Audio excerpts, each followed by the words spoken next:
What's up, boys and girls? It's Friday. It's now June. We are halfway through 2023. That's pretty fucking crazy. It's June 2nd. It is Friday, like I mentioned, which means it's another weigh-in show. You're listening to Just My Two Cents. I hope y'all been having a good week. After the long break, we finally got UFC fights, boys. One more day. We're almost there. Hope y'all are doing well. I'm doing pretty good myself. Starting the day out with a nice breakfast, coffee, and cereal milk. The cornerstone of any nutritious breakfast. Cereal milk. So yeah, the weigh-ins are coming up here in a little less than half an hour. I've got some burning questions for the chat once again.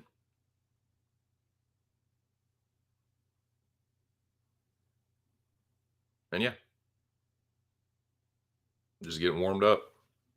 Got burning questions for the chat. Talk about the fights. I got a bunch of fucking greasy ass bets to talk about. I will unveil my little greaseball slate. Talk about, like I said, talk about the fights. I'll give you my picks. I will react to the weigh-ins. I'll tell you who I think looks good, who looks bad. And then we'll get to the stare downs.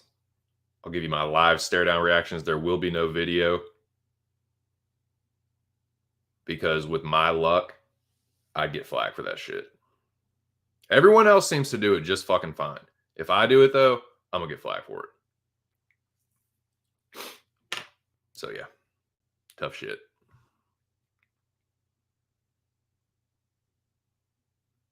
So yeah, man, if you're new to the channel, subscribe, smash the like button, leave a comment after the stream. Yeah, man, been doing pretty decent with the interactions. The subscriber number has been slowly creeping upwards, trying to hit 250. Like, I don't think that's a fucking crazy benchmark to try and hit after what, 3 years? I've had this channel for like 3 years. I don't think 250 is asking a lot. But I do appreciate the new interactions. I appreciate the new subscribers. Yeah, man, gonna do this weigh-in show. I think it'll be a good time. I'm looking forward to it. Like I said, we had a week break, but now we're back. And yeah, it's The card's okay. And I feel like if we hadn't had the week break, it would be like I'm kind of like in a vacuum, it's the same quality as the last two cards that everyone's been pissing and moaning about, including myself. It's really not that much better than those, but because of the break, it's a little bit of a absence makes the heart grow fonder kind of deal. But yeah, man. Weigh-in start in like less than 25 minutes. I actually got my shit together today. I got my phone charged up. I got my fucking headphones when this shit starts. So yeah, man, I'm gonna give you as the fighters come up, I'll tell you how I think they look on the scale. Although I don't think it really matters that much. But, you know, it's the day before the fights. A little bit of hype, a little bit of fanfare. So yeah, man.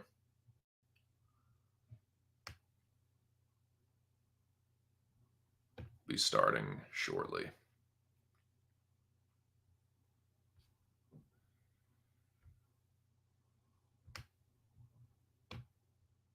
Yeah, it's a big weekend, man. Finally got UFC fights. Got game 1 of the Stanley Cup Finals. Tomorrow night, baby. Can my Golden Knights go all the fucking way? Will Mark Stone and Jonathan Marchessault and William Karlsson kiss that fucking Stanley Cup? I can't wait to find out. I'm really pumped for that game. I don't know how it's like. Florida's had a long break.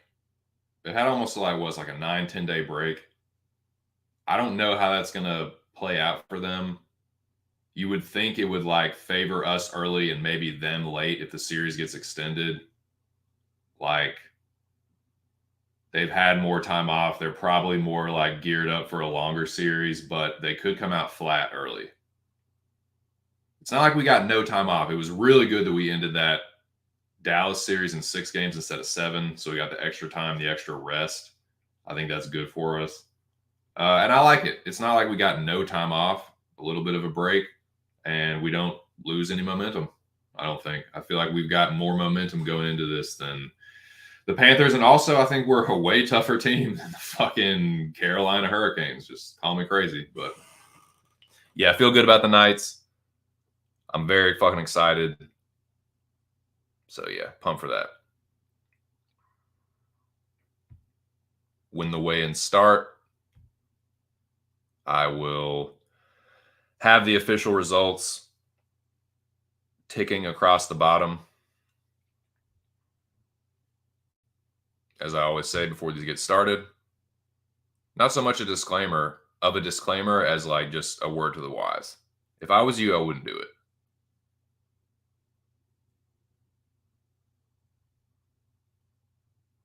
I'm not saying like don't wait to bet. Like a lot of people wait till later in the week because of the line movement. They're waiting to see if they can get a better line on whatever fighter they're trying to back or whatever prop they're going after. But don't wait just to see what happens at the weigh-ins, unless it's like a fighter pulling out. Because I leave who I think looks good and who I think looks bad up every single week after the weigh-ins to show you guys that it doesn't fucking matter. People that look like shit will win. People that look bad will lose. It happens every fucking week. The better fighter will win the fight. Do your fucking research. Do your tape study. Trust your instincts. Don't wait to see, oh, well, if this guy looks good at weigh-ins, nah, dude. That is a fucking fool's errand. If you're waiting on the line movement or whatever, that's one thing. If you're waiting to see how one guy looks and to make your pick based on that, I wouldn't do that if I was you. But I'm not, so do whatever the fuck you want. But yeah, I got these ready. I'll have who I think looks good, who I think looks bad, just for the fuck of it. Ooh, I need to edit that. I do have burning questions for the chat. Anyone wants to chat. the same questions I usually have. Been doing this for a few weeks now. I like this little segment. Gets me thinking about the fights.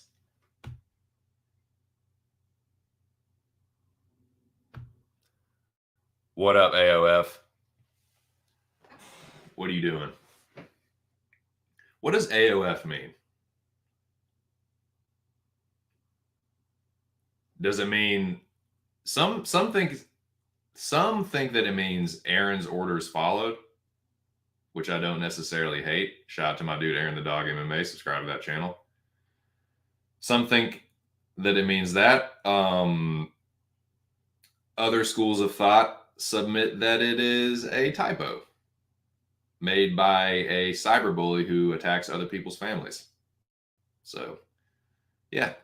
But whatever it is, that's what I'm going to be doing during this stream. Covering the weigh-ins and just AOFing around. You fucking I.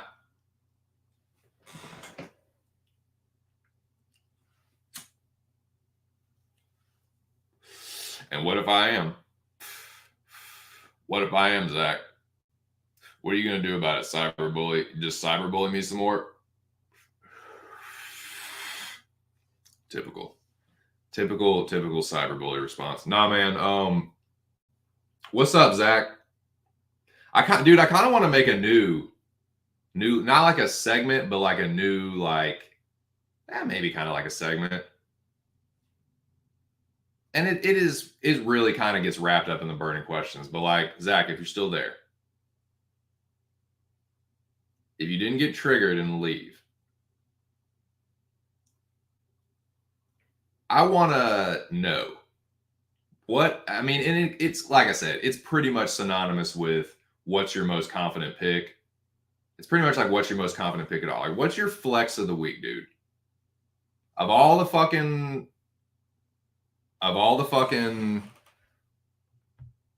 dude, I will. I'm going to be AOF and all up and down the fucking block all day. But no, Zach, Lobby, what's your fucking flex of the week, dude? What is the one fight that like you're the most confident with?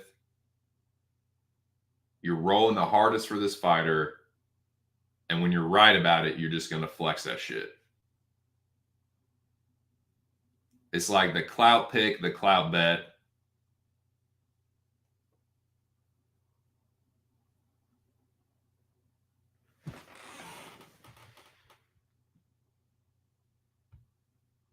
What's up, Lobby?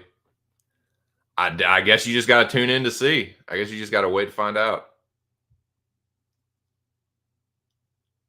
I think that I know, but I'm going to guess. I think that I do know what your fucking flex is.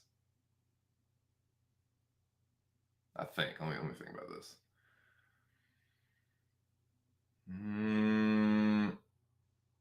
I'm going to say that Pussycat is your flex of the week. I'm going to say Daniel Pussycat Santos is your fucking go-to.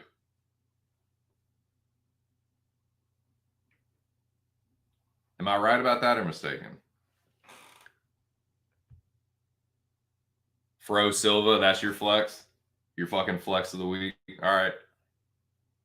The one you're going to flex the most about. The one you're going to fucking throw in my face the most if you get it right.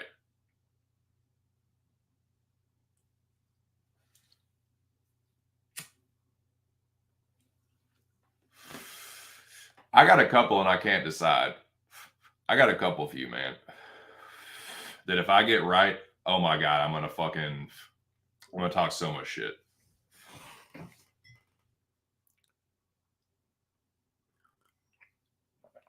I think that it's Willie Catch for you, though.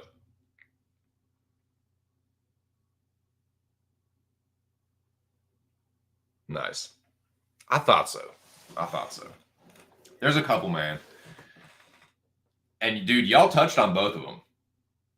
If Souza or Munoz win, oh, my God, I'm going to be so fucking obnoxious about it, dude.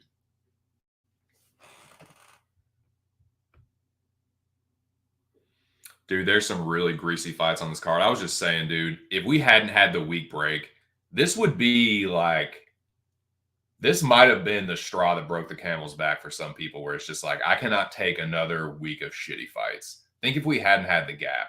I don't know, man. It is sketchy. It's really sketchy. It's really greasy. Old man Arlovsky.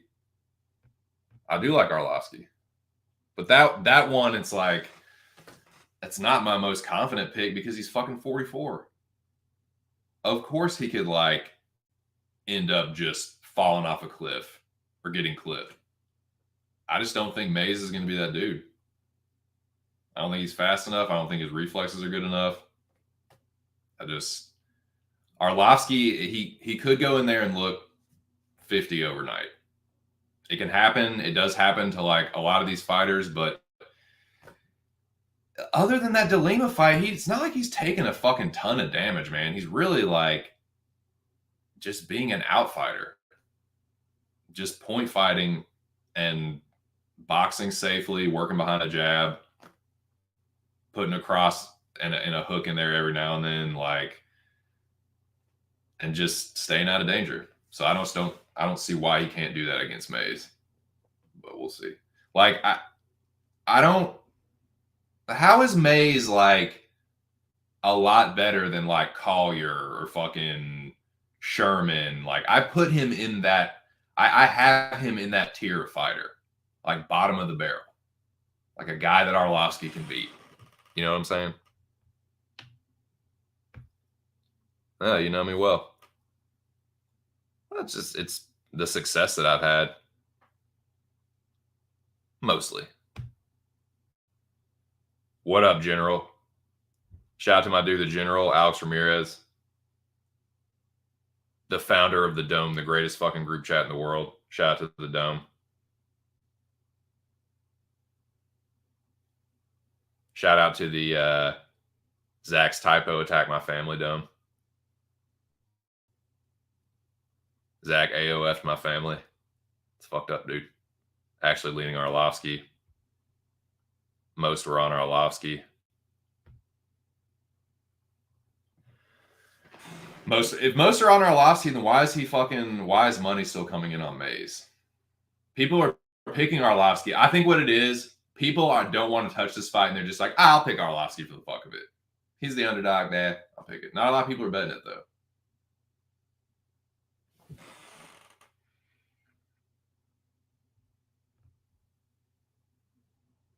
Old heavyweight, probably the most profitable.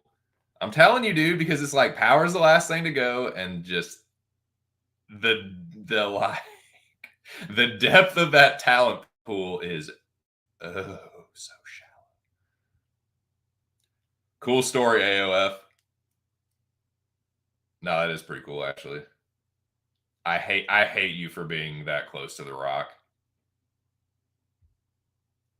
Do you know how hard it was for him probably to not fucking like bully you like that fucking flinch meme? Like just fucking bucket you.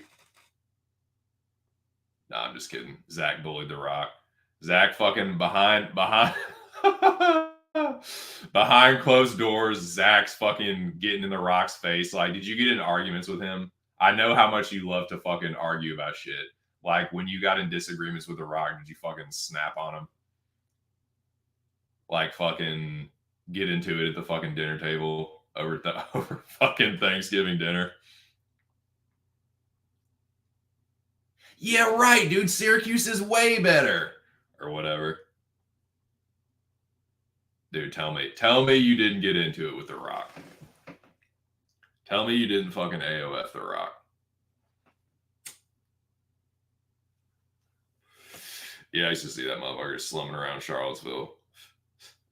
Actually, I've heard he's like nothing but a cool dude to people.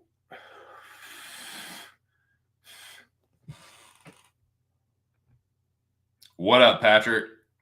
Same old bullshit, I reckon. Shout out to my dude Patrick from Addicted to Combat. Subscribe to that channel. Check him out. Had a good stream. Yeah, I know, dude. Yes. AOF, the AOF master himself, knows The Rock personally. and I want to kill him even more now. No, I'm just kidding. I'll definitely fucking AOF you though. Zach is close with The Rock, knows him somehow, friend of the family, friend of a friend, and I'm just getting like more mad about it by the second. But yeah. Sister's brother-in-law.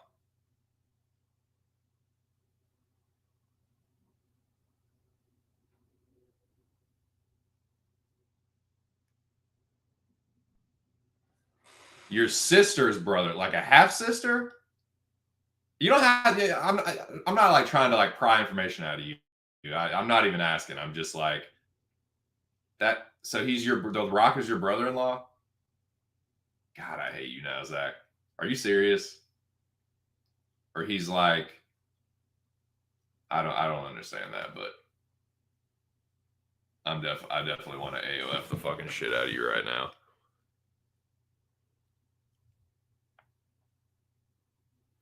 But yeah, shout out to Patrick, man. Check out Addicted to Combat. Very good content. I got to pick where I sneak in. Dude, that's awesome.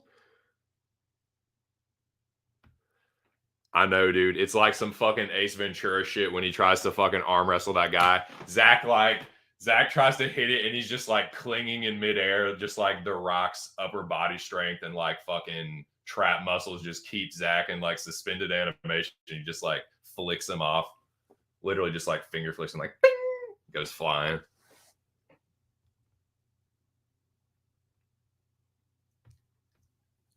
Oh, okay. Oh. So, okay, gotcha. Okay.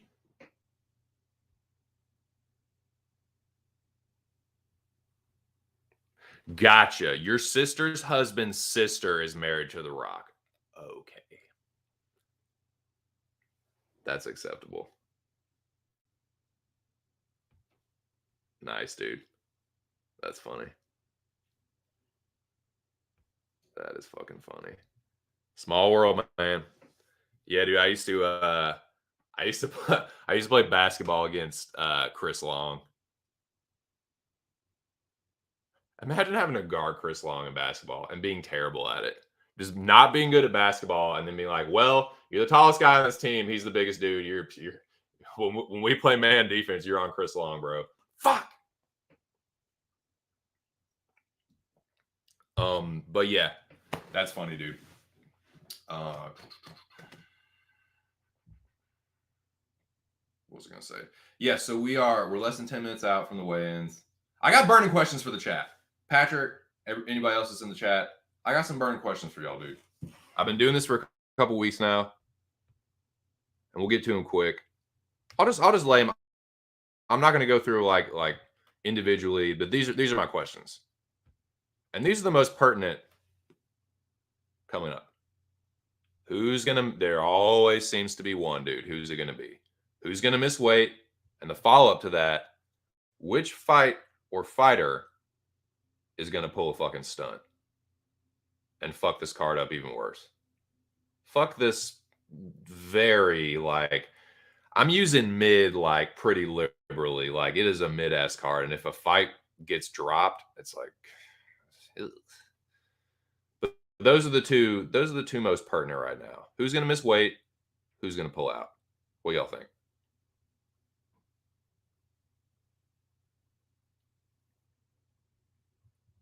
I always feel like somebody's watching me.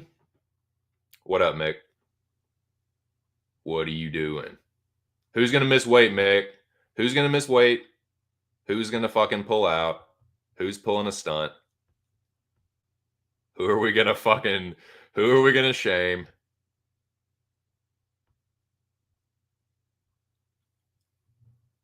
Lobby, that's a fucking good shout, dude.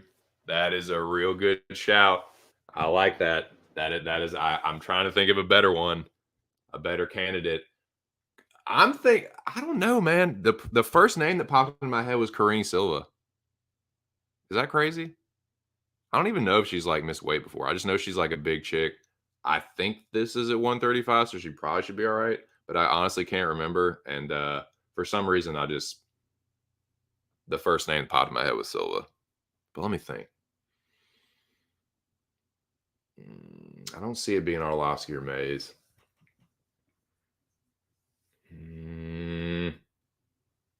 Sexy Mexi. I don't know. Maybe Gaffarov. Short notice. I don't know. You would fucking say that. You would, dude. If Munoz makes weight, I'm gonna AOF the fuck out of you, dude.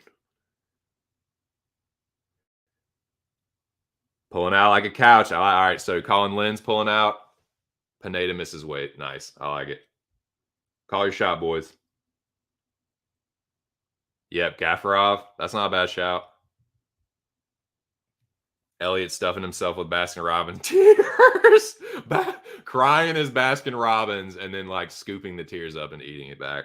God, steaks and prostitutes. Yeah, I like it. Yes, please, please, God, help my pitiful fucking channel by smashing the like button. Can a fucking 2 cents get to 250 subscribers? After 3 fucking years. Anyways, though, man, got the weigh-ins coming up shortly. I can ask the rest of the questions as the weigh-ins transpire, but those first two I got to get out of the way. Who are we? So, Addicted to Combat is saying Pineda misses weight and Lenz pulls out. I'm gonna say that.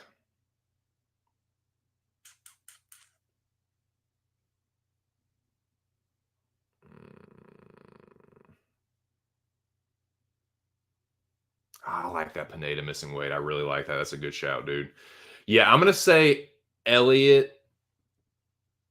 Elliott misses weight, and just because I want this, I'm just trying to speak truth to power on this one. I was manifesting. I just want Karine Silva to duck the smoke. I want Karine Silva to duck that Ketlin Souza smoke, so I can fucking AOF Zach.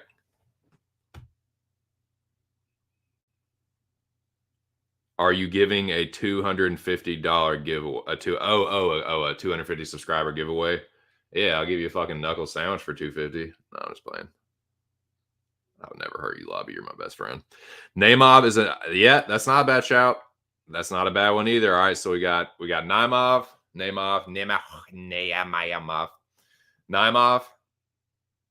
Pineda, Leans, Silva, Elliott. Those are all candidates to either pull out or miss weight. I guess not. He's not a true lightweight. Look at your butt. What's up, Blue? Shit, you're looking at it. A fucking handful of Jack Nards. About to watch some weigh-ins. He last fought 145. The boys dapping up. Yeah, dude. Speaking of fucking smoking, man. Cheers, boys. Finishing my my bowl of cereal milk here. And we can start these weigh-ins, man. They're about to kick off. I actually got my shit together, dude. I got my fucking earbuds. My phone's charged up. Fingers crossed, we get a functioning fucking stream that doesn't lag or, cause people to go into fucking seizures from fucking strobing effects or whatever. But without further ado, UFC Vegas 74 weigh-ins are about to start right now. Shout out to everyone in the chat that has come through. Smash the like button. Subscribe if you haven't. Leave a comment afterwards. Whatever else the fuck people say to get more algorithm stuff. What the fuck am I doing?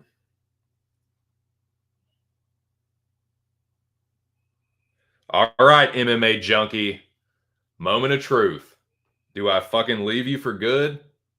I mean, I'm just about. I might as well just jump onto MMA Underground because Morgan's there, but their shit was crazy last time. So we'll see, dude. Here we go. First to the scale. Kai.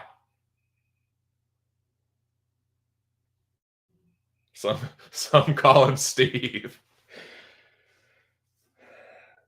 He doesn't look too bad. He really doesn't. 125.5 for KKF. He does not look too shabby. Breaking news, boys, right there. Straight from the horse's mouth. I know Elliot will be in good shape. I sent him a case of Keystone last night, dude. You fucked up, dude. If you just send him Beast Light or some Naturals, he'd be fine. But, yeah, there you heard it, boys. Right there. What's the fuck is a lock? His opponent. All right, Sexy Mexi. Sunken in cheekbones. Got that fucking gaunt, angular look. He makes the weight, though. He does not look good to me, though. But, it doesn't matter. If he's better, he's going to win. If he's not, he's going to lose. But, yeah, 136 for Sexy Mexi. Victor, good God. Victor Altamirano fucking bounds up to the stage, dude. Couldn't wait. He looks a little rough and skeletal, but he's there with a lot of energy.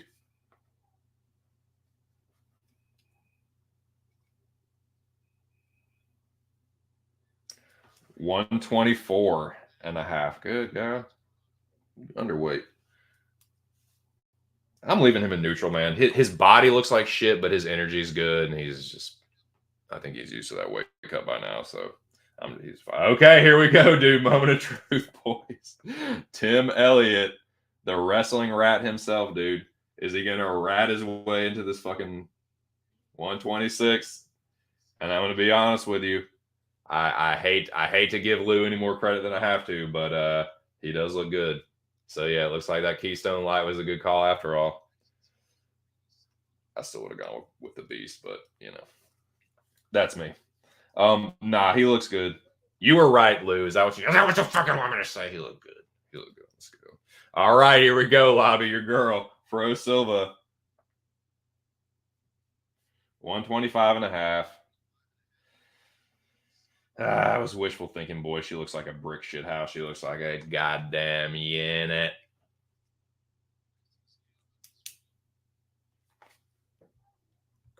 Yeah, very, very rat-like features, but fucking he looked like an in-shape rat.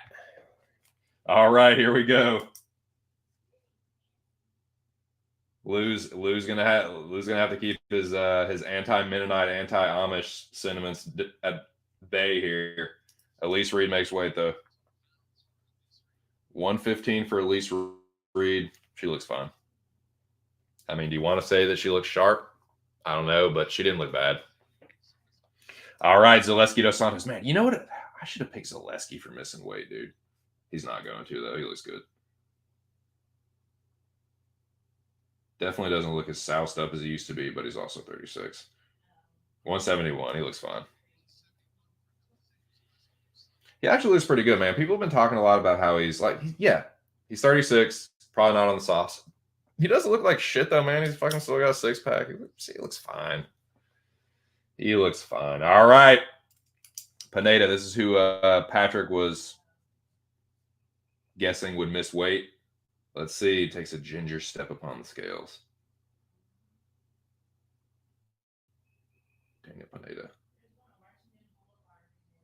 145.5, says Jeff. Says Jeff Mullen. He looks good. He looks good.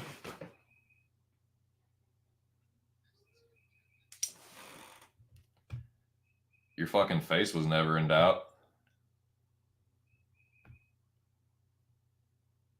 Oh, yeah, dude. Dude, she'll punch a fucking light switch, dude. She'll fight electricity, dude.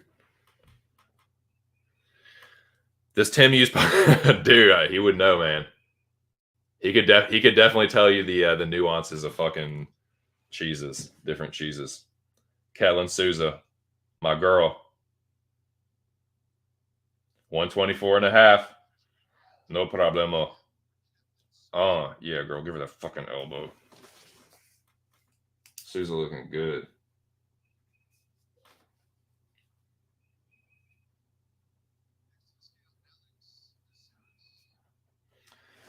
Bruce Leroy. Who is wearing it better, Caceres or Silva? Who has the better fro? Because they both look fucking fabulous. 145. Looks good. 145. Looking sharp. Leroy ready to go. I know it's a conspiracy. I'll get to the bottom of it, I promise. Yep. That's what you got to do. Just set that fucking trap for him, Victor. He'll fall into it. Make it cheesy enough. All right, Maxim Grishin looking pretty good for 205. 205. Not liking that for my leans bet, but it doesn't matter. I think leans is better. But yeah, Grishin looks good though. Looks sharp. Abubakar Nurmagomedov approaches the scale. Nurma.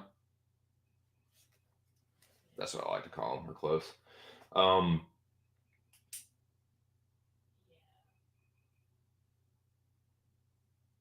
right. He looks fine.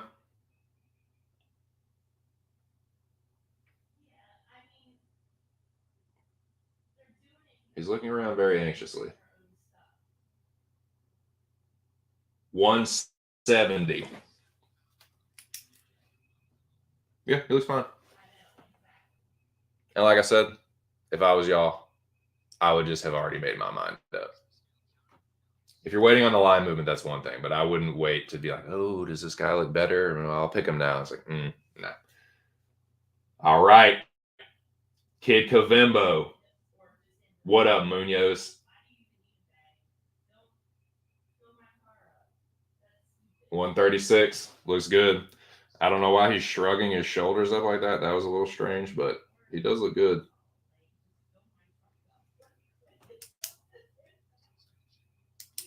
Oh my God. If Munoz fucking chokes or not, if he chokes or knocks out Santos, I'm going to fucking run my yapper so much, dude. All right. Jinyu Fry. God, she has a large forehead. All right. Let's see.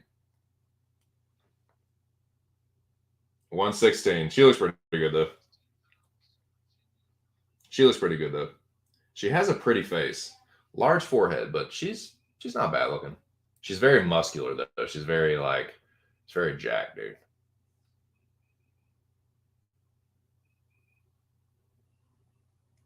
All right. So, yeah, she looks good, though. She makes the weight. Nobody has missed weight. That's good. Everyone looks pretty good. Even the people that don't, it's like nitpicky. Like Castaneда didn't look that bad. He did definitely look like he was trying to get ready for a fucking catch with Chase Utley, like the fucking sunken in cheekbones, the gaunt, angular look. But he did look like he was starving a little bit. But that he's looked the worst, and he wasn't even that bad. So yeah, let me put this banner up. I don't think I missed anybody. If I did, it ain't no big deal. I agree. AOF. Let's see. The answer is not Gilbert Burns. Cut the rat's nest off your head. Tell your barber you're tired of looking like an asshole. When Caceres came on to Tough, I myself had a giant afro. Nice, dude. Instantly my favorite fighter. Nice. The connection was instantly made. I like it. Oh, shit. Did I sound robotic? Great.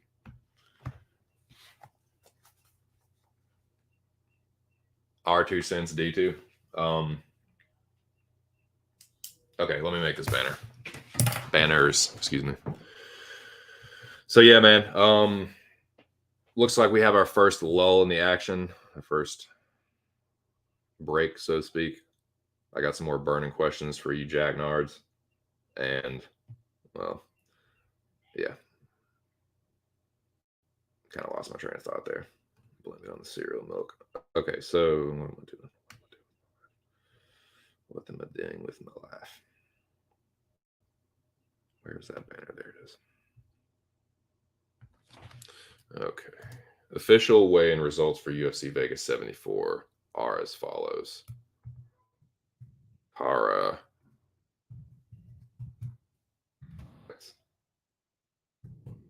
5.5. Data 136.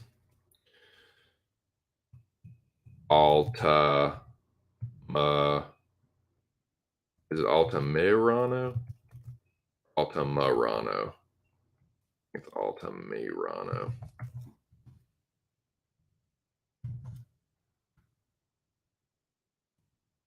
124.5.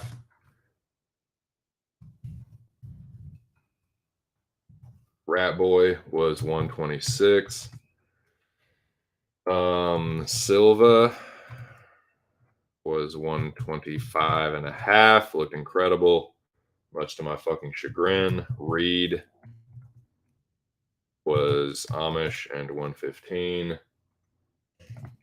She's just trying to make her way to Lancaster County. Zaleski.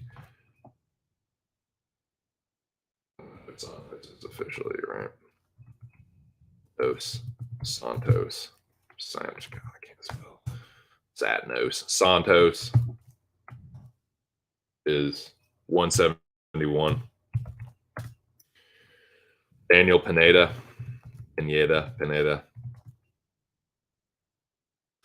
Daniel Santos approaches the scale. All right.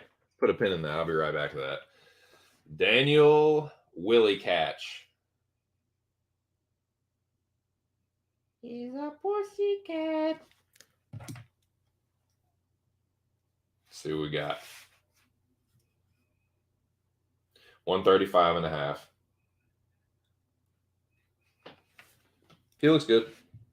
Santos makes the weight just fine. 135.5. I'll say he looks sharp. No excuses. And we'll get back to the banner. All right, Pineda 145.5. Souza was 124.5. Right. Yeah, okay. So this is Silva coming down from 135. I think is Souza coming up from 115? I can't remember. Leroy was 145 on the button. He looked good. Grishin looked really fucking good to me. 205 on the button, I believe. Nurmagomedov looked good as well. If I could actually type Nurmagomedov. Put down phone news word from me. 170 on the button. Munoz. Kid motherfucking Kavimbo is gonna fucking poo-poo in some bowls of cereal or cups of coffee or beers or whatever else people say. Shit in whatever, your apple pie, whatever. He's gonna do that for me, for my clout. Fries 116. That's not how you spell it. Fry, F-R-E-Y. Fry 116. Willie Catchy. Weird ass nickname. 135.5. He looked good though. So there we go. These are your official weigh-in results. If I forgot one, just fucking AOF off. All right, that is the results. This is who looks good to me. Most do so far. If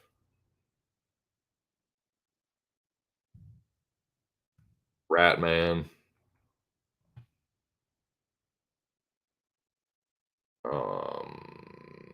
Silva,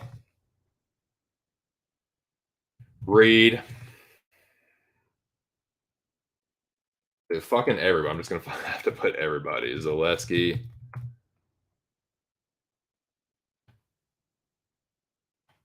Nada, Hieda, Souza, Leroy, the Russian, the other Russian. Actually, one of them Dagestanian, I believe. Kavimbo, Kid Kavimbo. That's another nickname that makes no sense to me, but whatever. Frey, I guess his dad must have been named Kavimbo. What the fuck does Kavimbo mean? Santos. Oh yeah, Frey. Yeah, Frey looked good. Santos, yeah, they look good. They look good. The only person I really think hasn't looked good is Sexy Mexi. I thought he looked kind of drained, and he did not look happy to be there.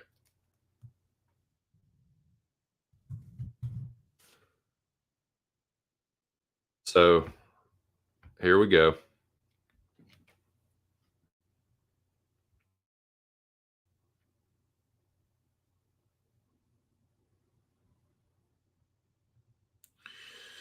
What am I doing here? Okay, this is who look good. Most of the fighters look good. Most of the fighters look good.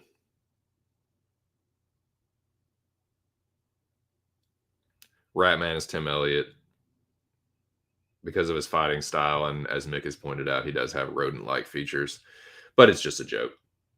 Tim Elliott's a good fighter. I just don't like his fighting style. But I think he probably wins this fight, and I kind of hate it. I hope he doesn't, though. I'm definitely rooting for Altamirano. And then this is who I think looks rough.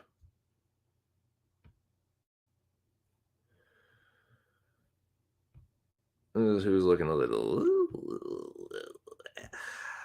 I left Reed. No, I had Reed looking good. Who was it? Victor Altamirano.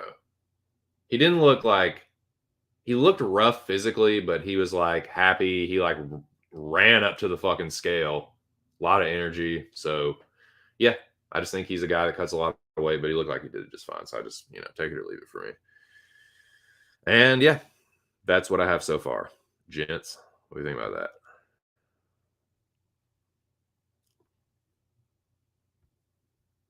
Whoosh. Nope. Nope. And even if not, it's yeah, I know what you're doing, Lobby. I know what you're doing, smart mouth. Nah, man. If you're fading anything, it's their fucking fighting ability. To me, that's the number one thing to fade. Fighting ability or IQ, cardio. Those are the three things to fade the most. And chin. And well, there's a lot of things to fade. Never mind. No, but for real, I think it's fighting ability and like cardio is another big one. Durability, those are probably the biggest. It's not. Oh, they don't look good on the scales. You know how many times I've done that and been switched based off fucking physical appearance, and then like the person I switched to, there's no worse feeling than that, man. That's why I don't do it. There's no worse feeling than like being on a fighter all fucking week. They look bad on the scales. You switch, and then the first guy wins. You just feel sick. So yeah. Now, no one's missed weight so far. So we may now it's happened before where no one missed weight, which is awesome. I hope that continues. I hope everyone makes weight. I hope all the fights. We don't need any fights. Like we definitely don't need any fights getting canceled because of a weight miss. If something happens medically, like you just can't do anything about that. Like if they're just fucking cutting too much weight and they fucking pass out, or like they have organ failure or whatever the fuck happens. It just is what it is. But you definitely don't want it to be because of a fucking weight miss. So far so good. Knock on wood. We'll see. Now, moving along with the burning questions, gentlemen. Moving along.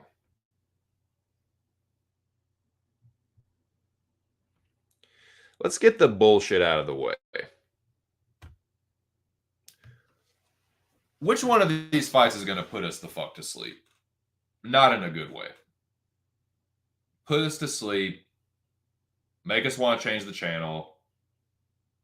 Take a little pee-pee break. Take a smoke break. Crack a cold one. Make your popcorn. Which one is going to be the filler? Which is going to be all filler, no killer? There are quite a few candidates on this one, to be honest with you. I don't think it's going to be Elliott Altamirano because I think it's going to be a crazy scramble fest. Like, I don't know how good the striking is going to be. Both of them are pretty wild and kind of sloppy, but the rest, I think the grappling will be interesting. So I don't think it's going to be that one. Dude, if Pineda can't get to Caceres and find a finish, and Caceres just plays it safe, that could be a stinker, man. But we got Muin Gafarov. Here we go. He was a leading candidate to miss weight because it's on short notice. Let's see. He looks okay. He was wiping his face, though. Oh, yeah. Oh, yeah. It's off. Here we go. Jeff Mullen didn't even fucking say what the weight was. He was just like, bring it out. Bring out that curtain. We're going to need it. He ain't going to make it. So let's see. Usually, though, if they bring the curtain out, it's close enough. Let's see. A hush falls over the crowd. Jeff Mullen prepares the 136. He makes the fucking weight. The exultation. There you fucking go, man. He makes the weight. Shout out to Muin Gafarov for coming in. Hey, dude. That is a fucking... I like that shit, man. You come in on short notice, and you actually make the fucking weight.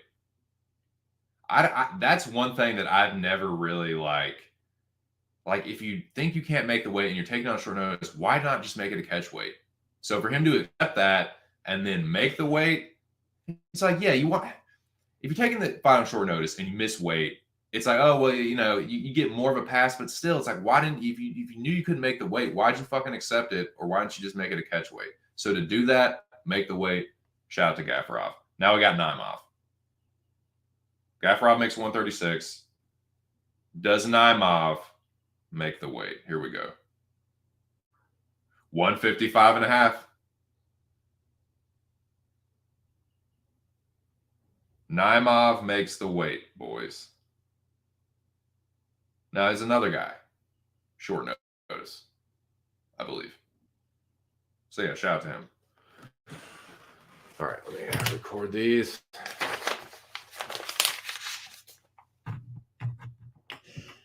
Gafarov, 136. Naimov, 155 and a half. For short notice replacements, I don't think either of them look terrible. I really don't. I actually thought Naimov looked pretty good.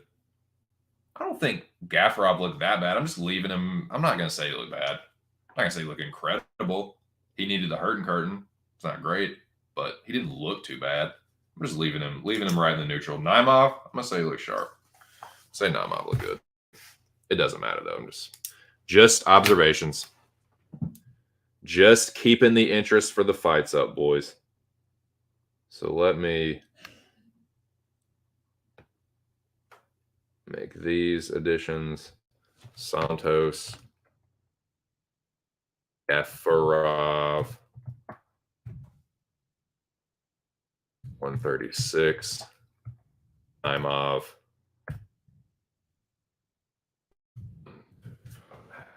save, show.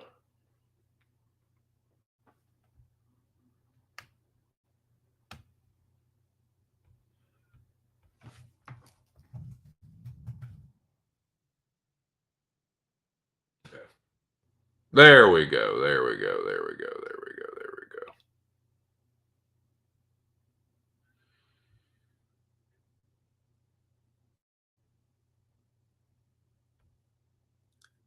I know, dude. ¿Dónde? ¿Dónde está Felipe Lins? Great day in the morning. Great day. I don't know, man. I passed on taping Arlovsky and Mays. I passed on AOF in your fucking face. Big Nurma smothering Dos Santos for 15 minutes or Arlovsky Mays staring contest. That's a great shout for the snoozer, dude. That's a good fucking hey, man. I'm going to second that one. I'm gonna say it's Nurmagomedov and Dos Santos too. If it's a Nurmagomedov win, like if it's him winning the fight, that's what it's gonna look like. Maybe Zaleski getting back to his feet and then spending the rest of the time on the fence only to be taken back down. I can see that happening too. Like him taking him down, trying to get wrist control, Zaleski like scrambling up to his feet, and it just being a oh yeah. I'm gonna roll with you on that one. Yeah. Yep. I think Arlovsky Mays could be a staring contest too, but I'm just hoping that it's like Arlovsky just fucking stick and move, like pop the jab, slip the counter, fucking circle out, pop a 1-2, like just I hope it's 15 minutes of that. So I'll be excited with that, but yeah, I could see how that could be fucking lame from the outside if you're just like, just turn on to watch the fights. Arlovsky and Mays. Arlovsky's been fighting since like 1998. It's fucking crazy. But yeah, man. But yeah, shout out to Addicted to Combat. Make sure you subscribe to that channel. Shout out to Lou Betcha. Subscribe to MMA Engine. And shout out to my dude. I have a banner for this one. Shout out to my dude, Aaron the Dog MMA. Make sure you subscribe to his channel. This past Wednesday, we had the last Wednesday show at 2 p.m. If you guys go back and check that stream out, you will hear why it has been moved. Aaron is going back to school. So, yeah, it will now be 5 o'clock on Wednesdays for his UFC show. But make sure you check out his other content as well, especially if you like LFA. He's an LFA beast. PFL, Belly, all that shit. Check out Aaron the Dog. That's my dude. We now have Jim Miller taking a motherfucking ginger step upon the scale. Rocking the mullet. 155.5. He makes the weight. I don't think he looked that great though. I'm just gonna keep it I'm gonna keep it $150 with you, dude. I don't think he looked that good. Doesn't mean he's gonna lose. But I'm just saying. IJSing, bro. IJSing. He makes it though. 155.5. All right, Jim Miller.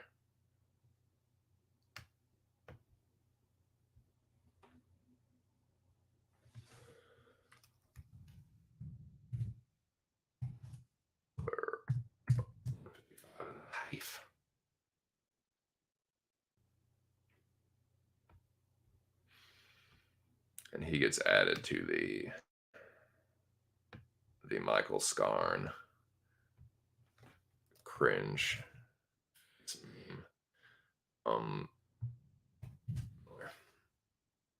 Keep it real, dude.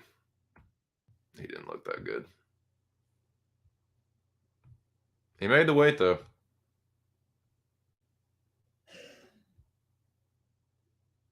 Doesn't mean he's gonna lose. It's just that's just how I feel. All right, back to the burning questions. Back to the questions that burn. Back to the questions that burn Zach's butt. Okay. Get that on there. No one's missed weight so far. We had a close call with Gaffarov. Feels like kind of got over the hump with that one. But watch, it's usually like not usually, but a lot of times it's the last couple people that weigh in that miss weight. Especially if they've been cutting the whole time. Now, we talked about snoozer of the night. I'm gonna concur with Patrick and say that it's either I think it's gonna be Abubakar and Zaleski.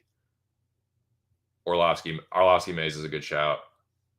I could see Caceres Pineda being boring if Pineda can't hurt Caceres. I don't know, man.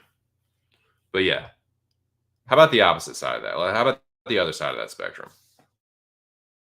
What's going to be fight of the night, boys? What's going to be the fucking banger? What are we going to be talking about?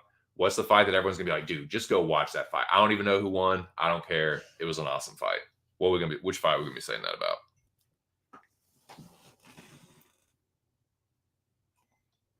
This is kind of a lame square answer, but I kind of feel like it might be the main event, dude. I feel like that's a well-matched fight. Dude, I've really been waffling on it. I've gone back. I've gone back and forth. Even shout out to Aaron again. On Aaron's show, I literally had gone into that show thinking that I was going to pick Albazi. And then, it's like, no, the more I think about it, I like Kai Kara France. And then I go back and watch, some more shit. I watch some more Albazi tape, and I'm like, fuck, man, he really is, not that bad on the feet.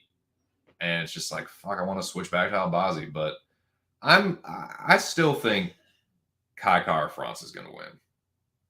I think he's going to knock Albazi out. Because I think that Albazi is pretty decent on the feet. And he might have some success.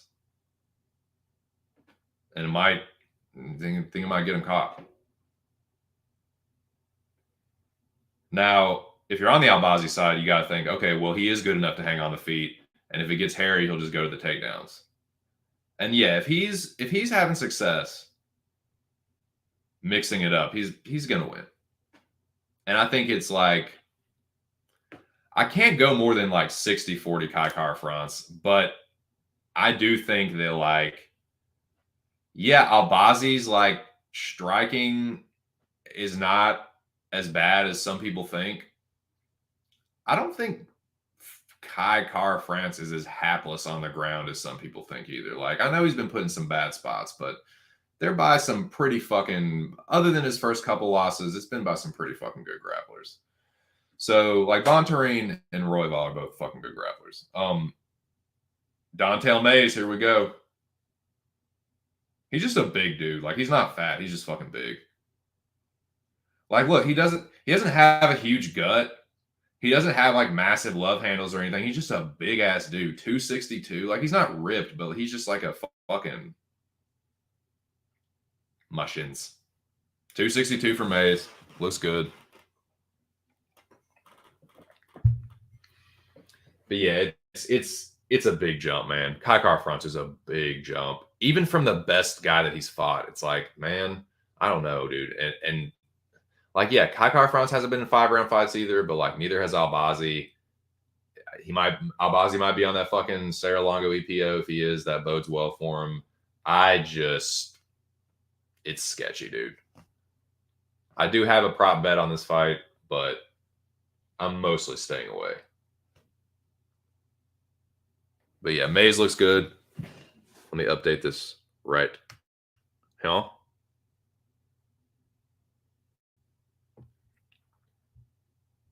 Naimov.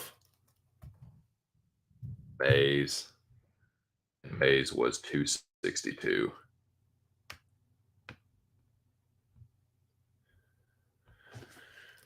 Yep. Mays, 262. The reason I'm picking Arlovsky is I just don't think Mays is very good. He's okay on the feet, but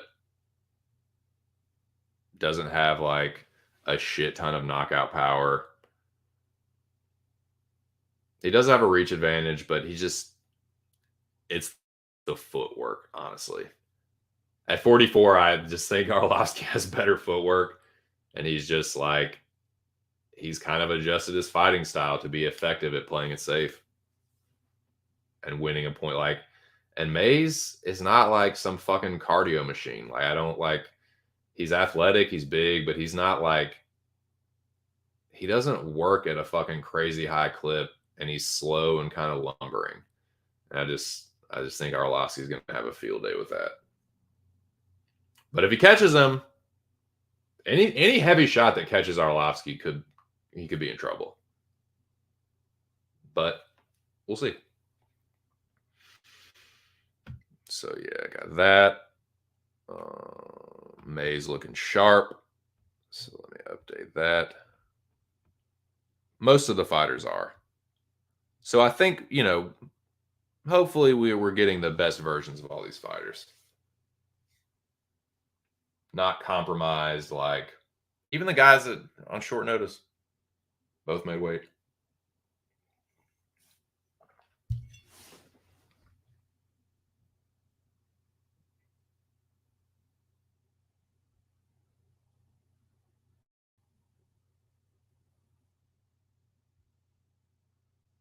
Got to go get some shit done at work here. Best of luck, Lens. Cheers, boys. Yeah, man. Shout out to you. Best of luck to you, bro. Check out Addicted to Combat.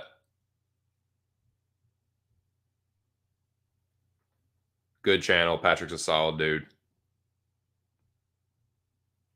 Yeah, man. Best of luck, Felipe Leans. For sure, dude. For sure, man. Have a good weekend.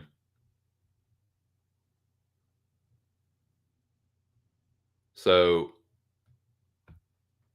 yeah, I got Lens. I said it Wednesday.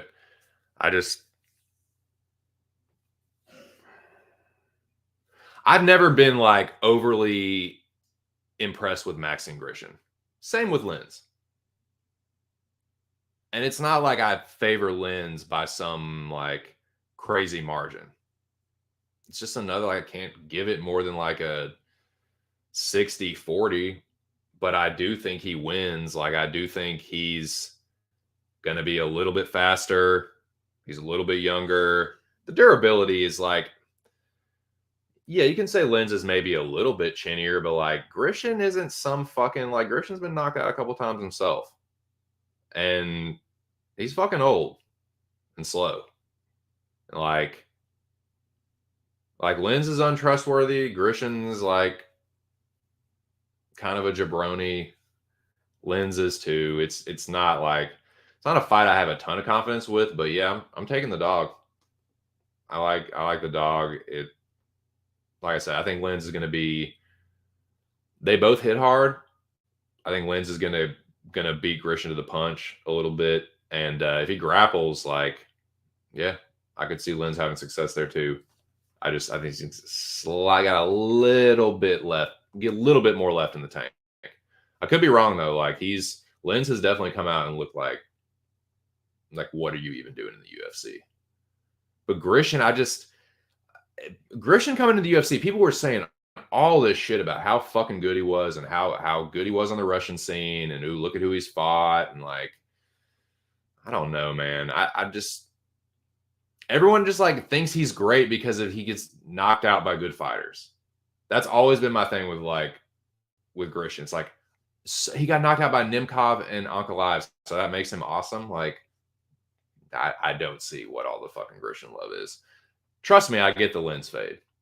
I'm a goats get the Lens fade. Should probably just pass on it, honestly. But like, yeah, I think Lens is a very live underdog.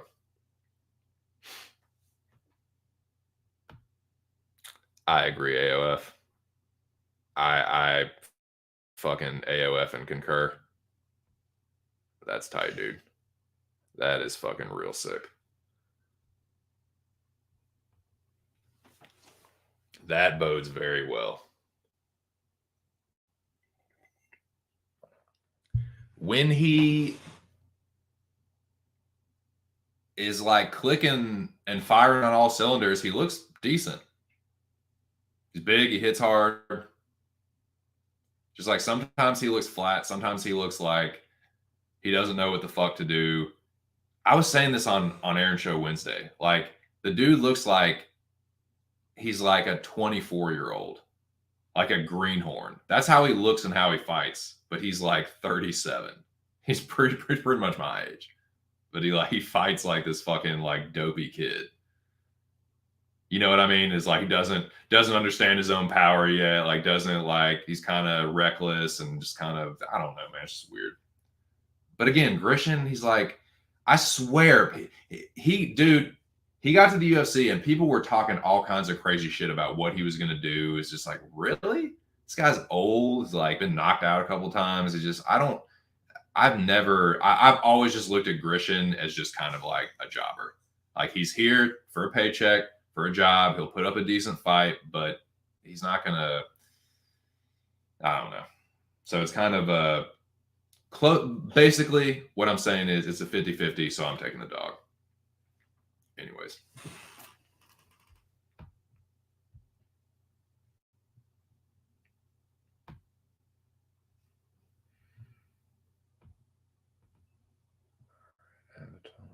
Let's see. Now.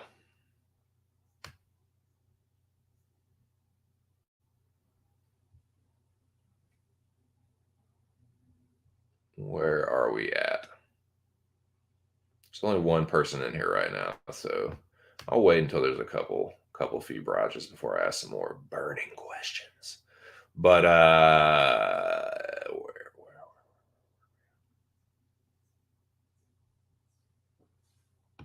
Let's see. The weigh-ins have been going on for just about an hour. So, what time is it? It is 12, just about 12:45. Like an hour and 15 minutes left. And I'm going to try and wrap this stream up by the end of the weigh-ins. Just trying to manage my time a little bit better because I'm on the fucking bitch-ass free plan. But yeah, I'm going to try and not go too much over the end of the weigh-ins themselves. So yeah.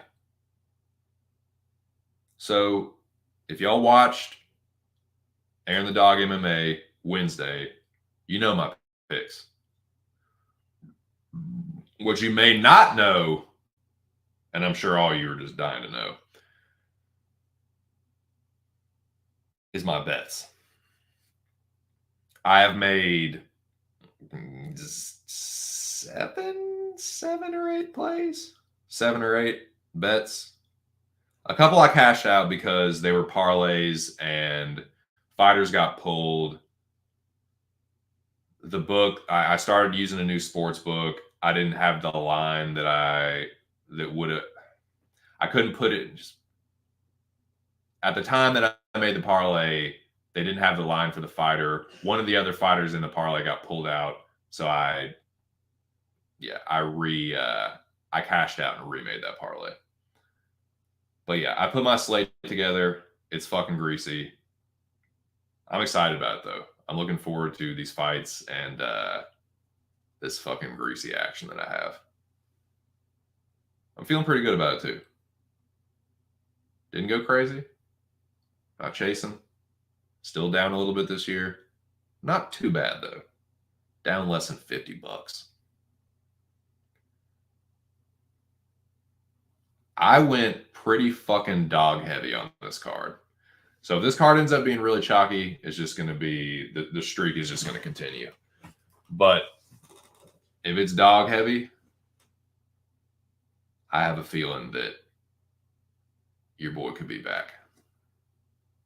Could be back in a big way. We'll see though.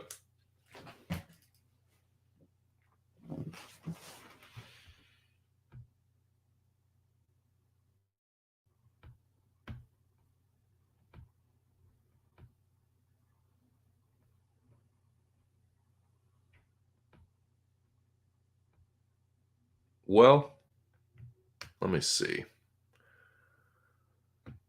Talk about Lins and Grishin.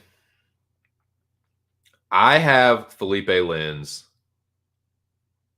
in how many plays do I have on Lins? I have just one. Yeah, that's right.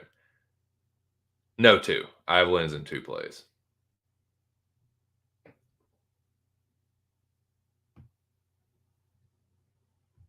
One of them is a parlay.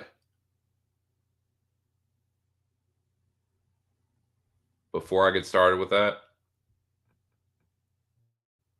let's give you all a little reminder. Just a little reminder.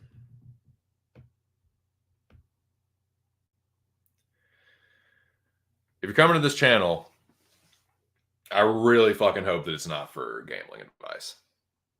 You come to the wrong place. If you decide to tell any of these dumbass bets, you're doing so at your own risk. Responsibly call that number if you're having trouble. But yeah, this is just for entertainment. I bet for fun and for clout. I'm not a professional. I'm barely a fucking amateur. So yeah. Take it as you will. But yeah, I got Lins in a parlay. Well, I got Lins in 2 parlays. I think he lands the heavier shit on Grishin, maybe gets a takedown or 2 in there, and just gets it done. I don't think he puts him away. Grishin is pretty tough, but it wouldn't stun me either. Like I said, if he does get knocked out, it'll be his 3rd knockout loss. I'm pretty sure Lins is a black belt. I think Grishin's been choked before too, so that wouldn't stun me either. Now, this one here. When I did the tape study, after I did the tape study, I felt very confident about Luan Lacerda. I still do. I think he's a much better grappler. I could end up eating my words here, but I think he's going to choke Blackshear. How easily Blackshear was getting taken to the ground by Basharat, if Lacerda decides to grapple heavy, I think he's going to have a ton of success. I think he's going to have a lot of opportunities to end up on top of Blackshear, take the back. He does drop for like heel hooks and shit, but everyone keeps saying that. I don't think that's going to happen a lot. Like I don't think he's going to be doing that. I think he's going to be trying to like, and he doesn't do that in all his fights either. He'll fucking pass to mount like that. Lay the ground and pound, flatten his opponent out. I think that's what's going to happen. I think he's going to take Blackshear down. I think he's going to fucking slice through his guard, end up in full mount, rain down blows. Blackshear gives up the back, flattens him out, and chokes him. I know that sounds like really fucking like arrogant. Oh, yeah, it's going to happen that easy. I think he's going to have the opportunities. I think he's going to have several opportunities for that to happen. And I like Lacerda to fucking choke him.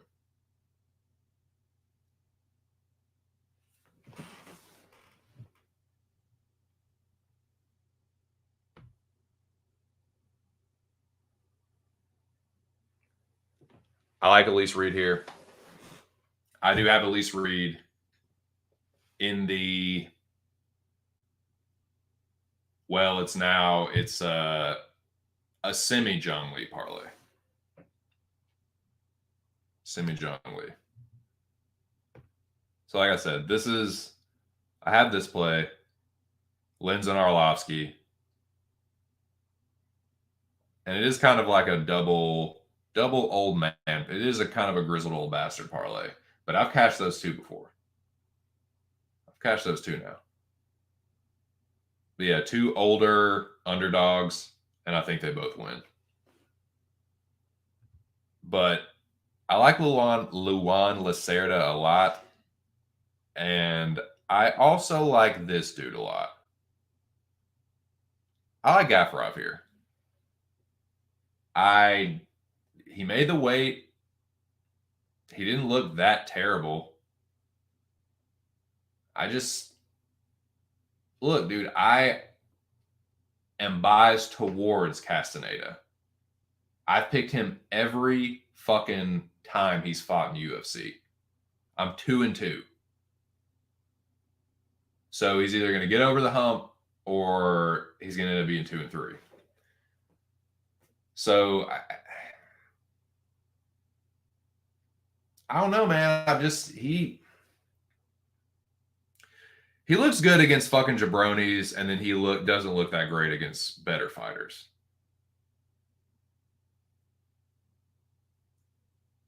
I just don't like. I'm just not as high on Santos as some people are, so I just don't think it's as great a look that like. I think it's kind of a bad look for both of them, honestly. It's like you're almost getting knocked out by fucking Sexy Mexi, and then like, just I don't know, man.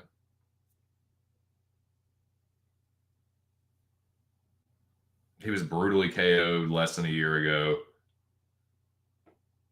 He's historically been a tough dude, but Gafarov fucking swings really hard, man, and he does not mind having a firefight. All the tape I watched, and it wasn't like a ton. I watched the Lineker fight. I watched the fucking Chad Heller fight again, but I don't know. I don't. Fucking Daniel Santos made Castaneda look like he's some KO artist, and he's not. He does have knockouts, but he's not some fucking like KO artist. He's not. He's just he hits decently hard, but I think that made Castaneda look better than he probably is. And I think that people look at Gafarov's record and see some of the losses, and it's just I don't know, man. I would favorite Castaneda in a fight against Lineker. I don't know. All right, Jesse Butler, late replacement for Jim Miller. Jared Gordon pulled out. So here we go. What we got? Jesse Butler with a psychotic look in his eyes, a very Charles Manson look.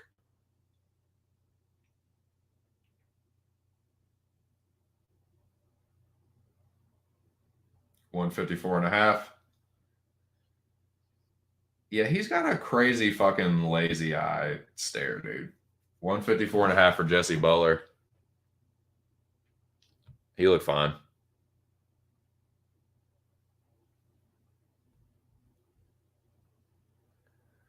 All right, 154.5. Remember that. Remember that. Butler. No lens yet. No Felipe lens. 154.5. No problem for Butler. I'll say he looks pretty good. He looked crazy. Like his face looked crazy, but didn't need the hurting curtain. Very short notice. Made the weight no problem. I'll say he looks good. I'll say he looks good.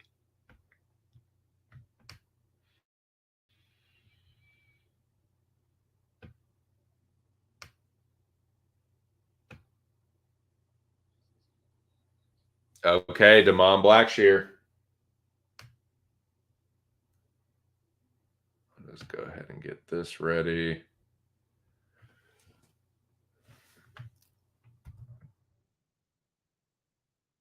He looks good.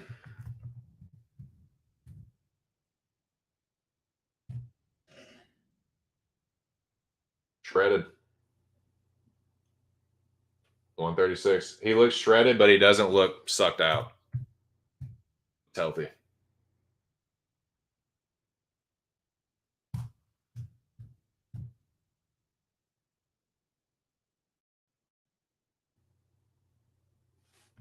And I will put him in there as well.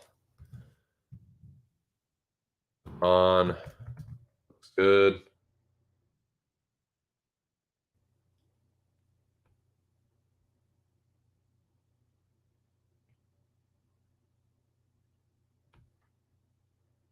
And that's it for now. That is it for now. Okay.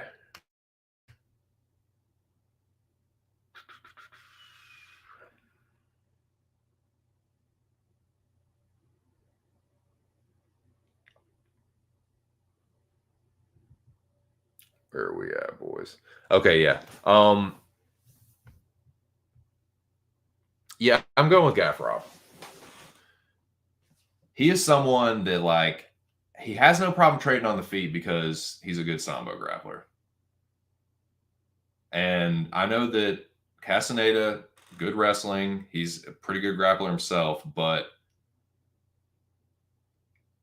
I think Gaffarov is just like a little bit more well-rounded. I don't think that, like I said, yeah, he almost knocked out Daniel Santos, and people think that's like, oh, Castaneda is like so deadly. It's like bullshit. Like Castaneda is like an accumulation striker. He almost got Santos. I think that's more like Santos not being as much of that fucking dude as people think he is. That's what I think, more than Castaneda is some like awesome fighter. Like, I don't know, man. I just that's kind of how I assess that. Some people will feel differently. Some people think that, oh, dude, Santos is that good. Castaneda is that good too. It's like, well, his record doesn't really reflect that. So, yeah, I think it's more Santos being maybe a little fraudulent. We'll see though.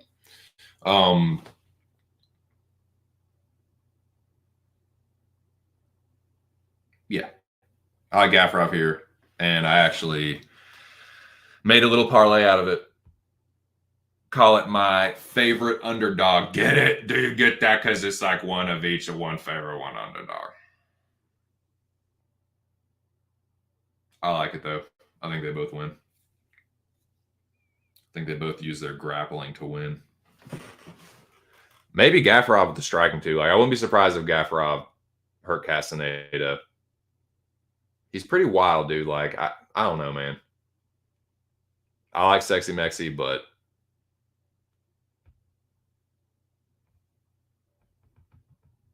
just seems like a tough fight.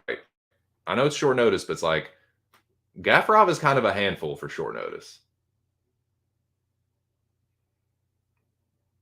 You know, and Helliger, Castaneda is not as dangerous as Anheliger or Lineker, in my opinion, and he looked fine in both of those fights. Lineker is a motherfucker. Castaneda is not to me.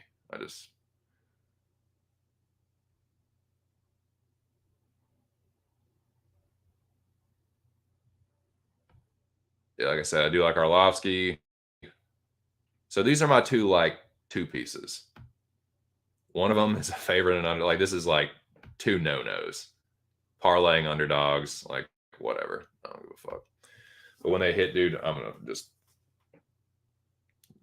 be so fucking clout chased out. Now I haven't talked about this. Well, I talked about this a little bit. I've been talking about it intermittently. What up, Hora? What up, Horosenko?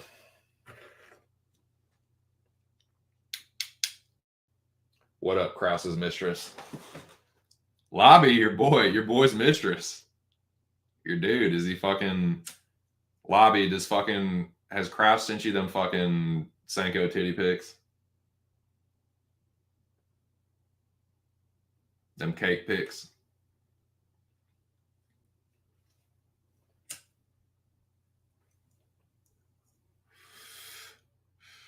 So, yeah, like I said, I have bet several dogs on this card. And I'm not normally a huge dog better. Like, I'll usually go after like one or two, but I'm taking some stabs on this card, boys. There were several dogs that I liked. One of them, and I have been talking about it, is this guy right here. I believe my dude Aaron the Dog is on Munoz as well. That gives me confidence. I bet this fight when it was originally scheduled, cashed out because it would have gotten voided, but I cashed out and I rebet it. I rebet this out of spite for AOF Zach Johnson and for clout. When this cashes for, the little amount of money that it will, I'm still going to flex it for clout. No, man, I think It's not that I don't think Santos can win. It's not that I don't think he can't knock Munoz out. That's his most likely path to victory. He does have pretty good cardio. Wear Munoz out, knock him out, break him. I can see all that happening.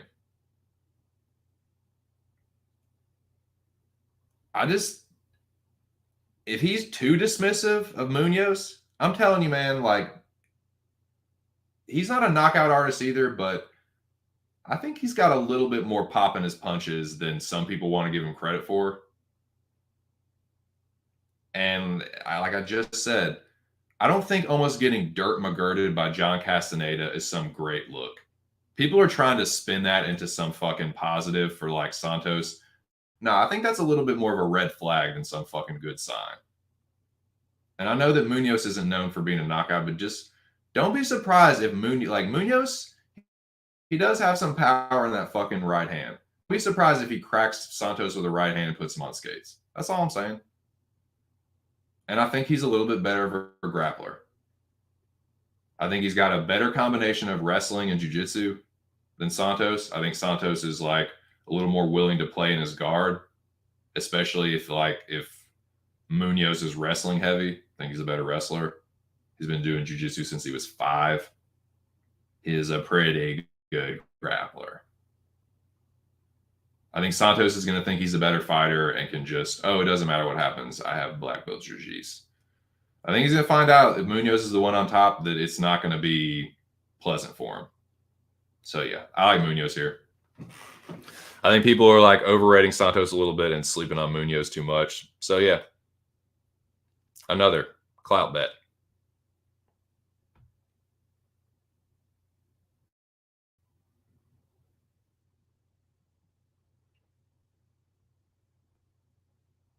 Send them to me, dude.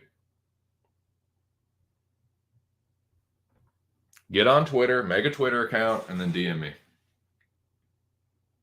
Do it.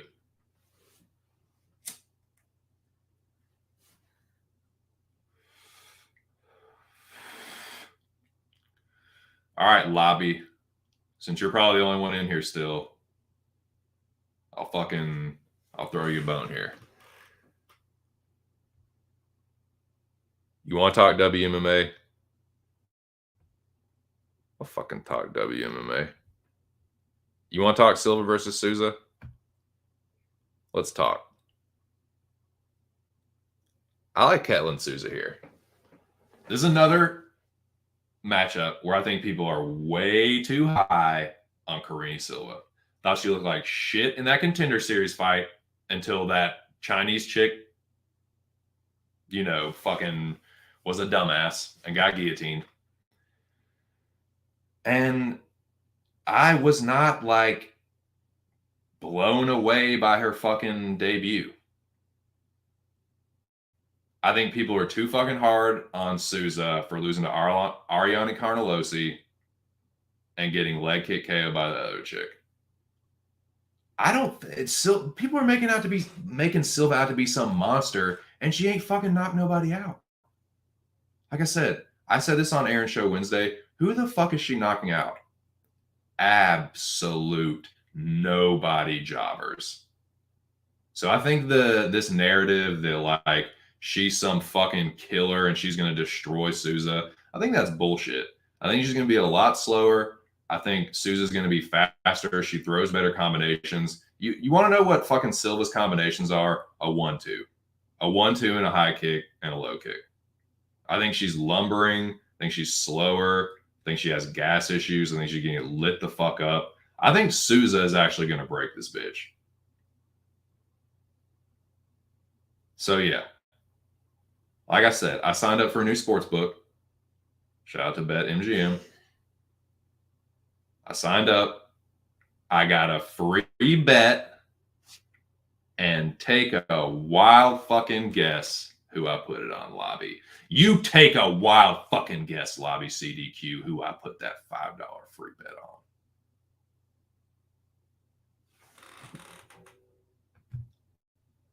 Boom. Read them and weep. How you like that fucking flop?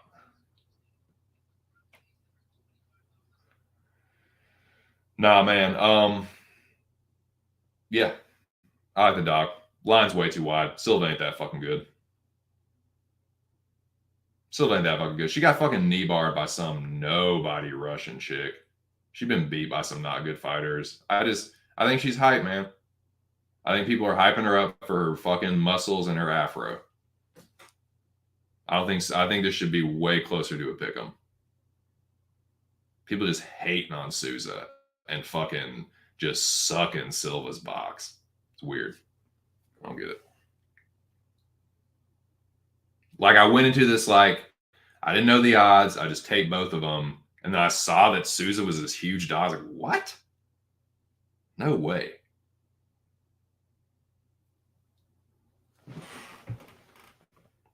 Free money, house money on that? Yeah. All right, here we go. I know. I couldn't help myself. Here we go. Felipe Lins. He looks like he might be back on the sauce, boys. I don't know. Here we go.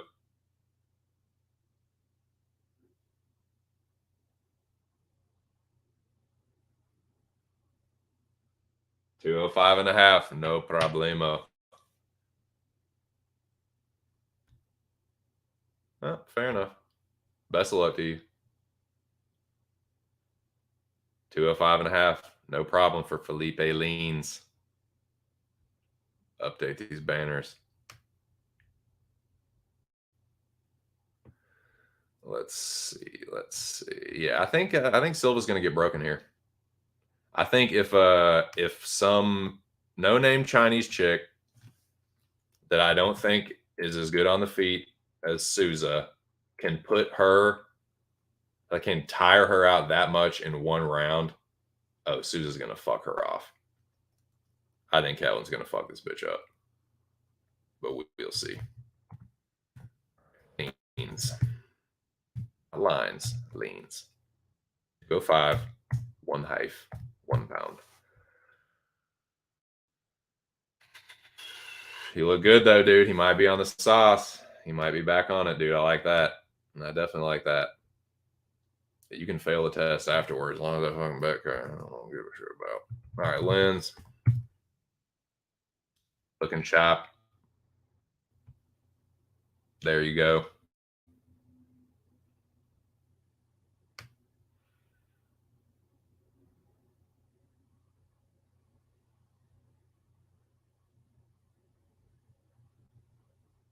And I think shout out to my dude. I was just thinking about this fight again. I believe the Magic Honeybee is on Munoz too. Shout out to my dude Jack Attack MMA.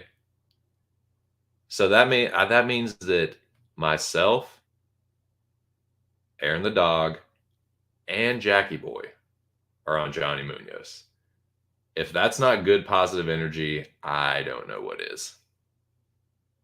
Come on, Munoz. Oh, I've been sick of all this fucking Daniel Santos dick sucking, man. It's just Charles Oliveira stand boydom. It's annoying. All right, Jamie Malarkey on the scales.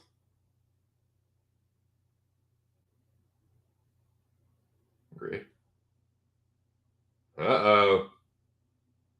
Oh, the baby. They need the hurting curtain for Malarkey, the dude who like supposedly had full camp ready to go. I don't know who saw this coming, but it won't me. All right, he's got the curtain. He's got the Dracula stance. Malarkey the Undead, Lord of the Undead, King of the Damned. Jamie Dracula.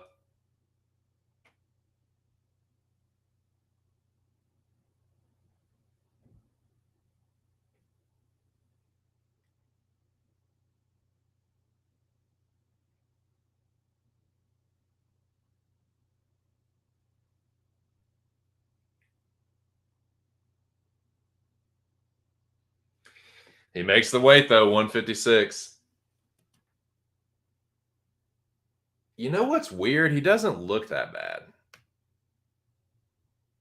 Like, I can't say he looks good. I don't know. I'll put him on looking rough, but he didn't look like to me, Castaneda has looked the worst.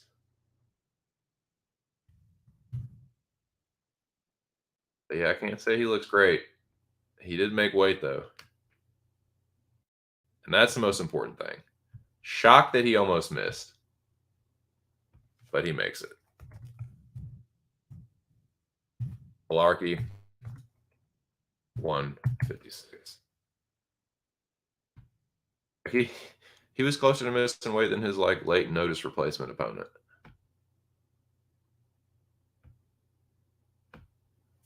So yeah, man. Let's see. Let's see. Where are we at? Where are we at? Where are we at? I gave out some plays, greasy plays. Okay, so once again, shout out to Aaron the Dog MMA. This has been a weekly thing that Aaron does on the Wednesday shows. Jong Lee, a dedicated Aaron the Dog MMA listener, asked for a 5-leg parlay every week. Unfortunately, Jared Gordon was in this parlay, has been pulled from the fight. So that will just be the ghost leg. So that's why this is the semi-Jong Lee parlay. This is every other leg that is in that parlay sans Jared Gordon. So that's what it is. It's still over plus 1,000, which is sick. So yeah, it's actually this 4-leg is better. And this is what I was talking about earlier. When I signed up for BetMGM, they didn't put the Gafarov lineup until yesterday. So when I tried to make it before, it was Lenz, Reed, Arlovsky, and Gordon. And I was like, all right, well, I guess I'll just leave this 4-legger here like this. And then Gordon got pulled out, and they put Gafarov up, so I just switched him out. It ended up being better odds. So I hope that's a good sign. I hope that's just kind of like the universe being like, okay, this is a sign. So yeah, got $1 on the Jong Lee parlay for the culture. Shout out to Aaron the Dog MMA and Jong Lee.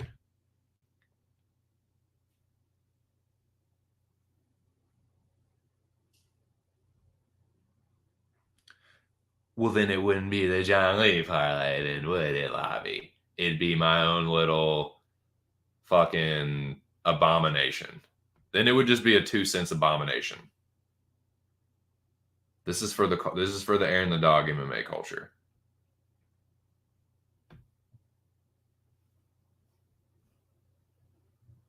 So that is that. That is the biggest parlay I have.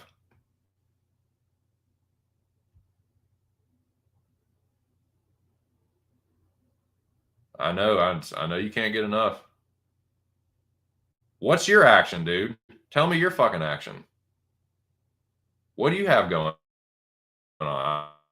I know you're flexing Silva. I know you got a fucking parlay. What's your all Brazilian parlay? Playboy? You want to fucking smoke some weed and talk about some fucking WMMA, dude?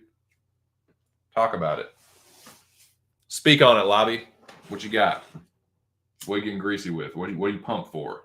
What are you pumped about? I know you're gonna flex on Silva if she wins, but what is there another fight you can try and throw in my face when you get it right? I'm being serious. Call your shot, Bubba. I don't mind, dude. I don't mind being wrong.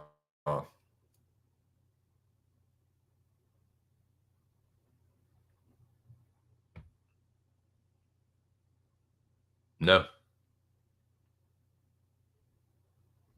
I'm not. I have enough. There's enough greasiness to my shit already. And I just, no. I don't, no. This is not gambling advice.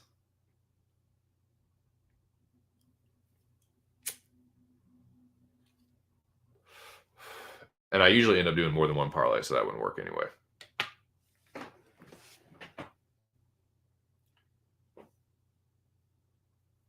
What's your part? What's the fucking lobby CDQ parlay? You could make that. You could make that a little segment on here every week. What's the lobby parlay that you want to throw out there for the people? This is for you, lobby. It's not for this. That's another thing. I tell people this all the time, man. Come in here. Tell me and anyone else that listens who you like this week. Let me know what your plays are. Let the people know what your plays are.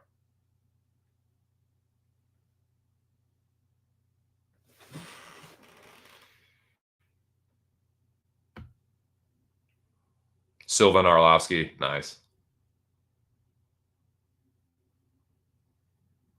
Fading the 39-year-old lightweight. Jesse Butler, nice, dude. Oh, man. Hey, dude, you'll be able to flex that one. If you hit that one, you will definitely be able to flex that shit. Because I don't think many people are on Jesse Butler. I don't hate it, though. The more I think about that, yeah, that's fucking greasy, dude. Best of luck. That is a sneaky little respawn. What the fuck is that? Jim Miller, he got the most wins. He old too. Just got the piss beaten out of him by Alex Fernandez. Alex Fernandez is better fighter than Jesse Butler, but still, I don't hate it, dude. So you like Silver Arlovsky? Or are you saying you like those as little plays? I'm assuming that's a parlay for you. So there you go. That's the lobby CDQ parlay, unless you say otherwise. Yeah, you don't need no 2 cents parlay because you ain't gonna fucking bet it anyway. Fucking wise ass.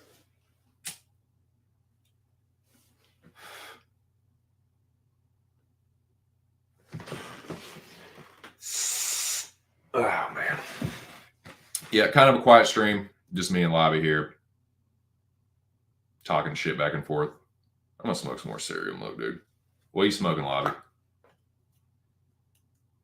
You can at least fucking chief up with me, dude. Is that too much to ask to smoke weed?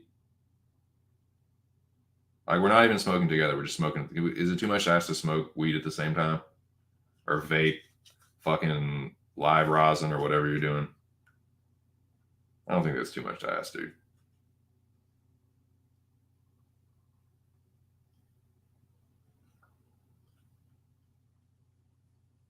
Who is still left to weigh in?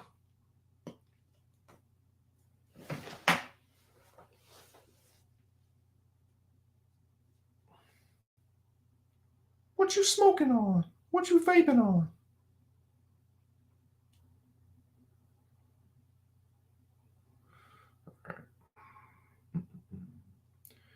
MMA junkie results.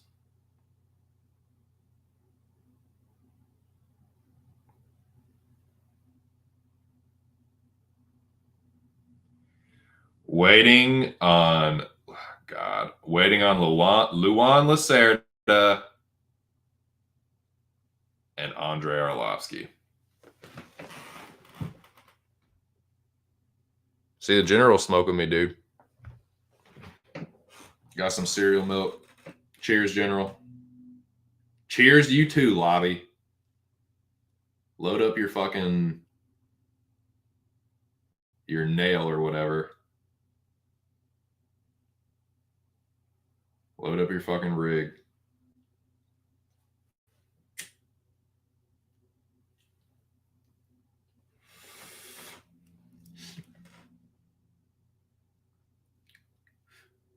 Unless you tell me what you're smoking, it's Reclaim.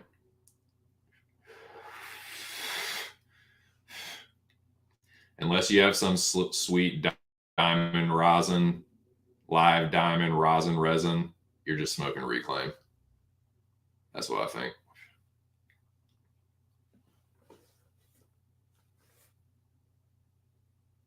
So What fight have we not really talked about? What fight have we not really fucking spoke on, dude? We talked a little bit about this. I just don't think that much of Daniel Pineda. I threw the stat out on Wednesday.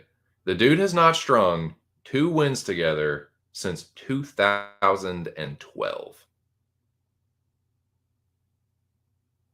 He's 3 years older than Caceres, who, like, I'm not saying that he's going to go out and head kick Pineda. It's just Caceres he looks fine. Like he doesn't look like he's like washed or anything. I just see him fucking, and I don't necessarily agree that like he doesn't do well with pressure. Like that's how he fights everybody. He always backs up, circles around the cage, throws kicks, throws his fucking jab out there. He kind of fights the same way every time. Mostly. There's some exceptions, and it depends on his opponent, really. But if it's I've seen Caceres fight that fight a million times. That's what I'm saying. I've seen a guy marching forward on Caceres and him just staying on the outside and pot shotting, making it kind of like an ugly, like boring fight. He's done that for years. I don't see why he can't do it to an old fucking jobber like Daniel Pineda. He's fought way, way better, more dangerous fighters. I don't know. Like, I guess I see the angle of him getting like he has been choked a lot. Pineda's definitely a dangerous submission grappler. I can see that angle, but he's just not that fucking good to me. I just don't see him just like destroying Caceres on the feet. He's just not that he's a jabroni, dude. I don't get that, man. I don't see what Daniel Pineda performance has just blown people away. I don't know. I think he's one of those guys that people just like want to believe in. They want Daniel Pineda to just be something, and he just hasn't been that.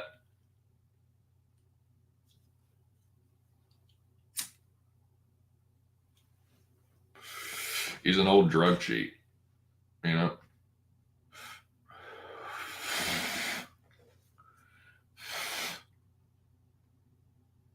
An old chinny drug cheat. I just think Caceres will be able to outpoint him to a decision.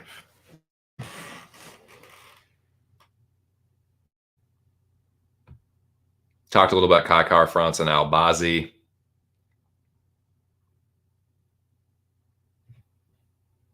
Yeah. It's a good fight. And honestly, dude, I think this will be fight of the night, man.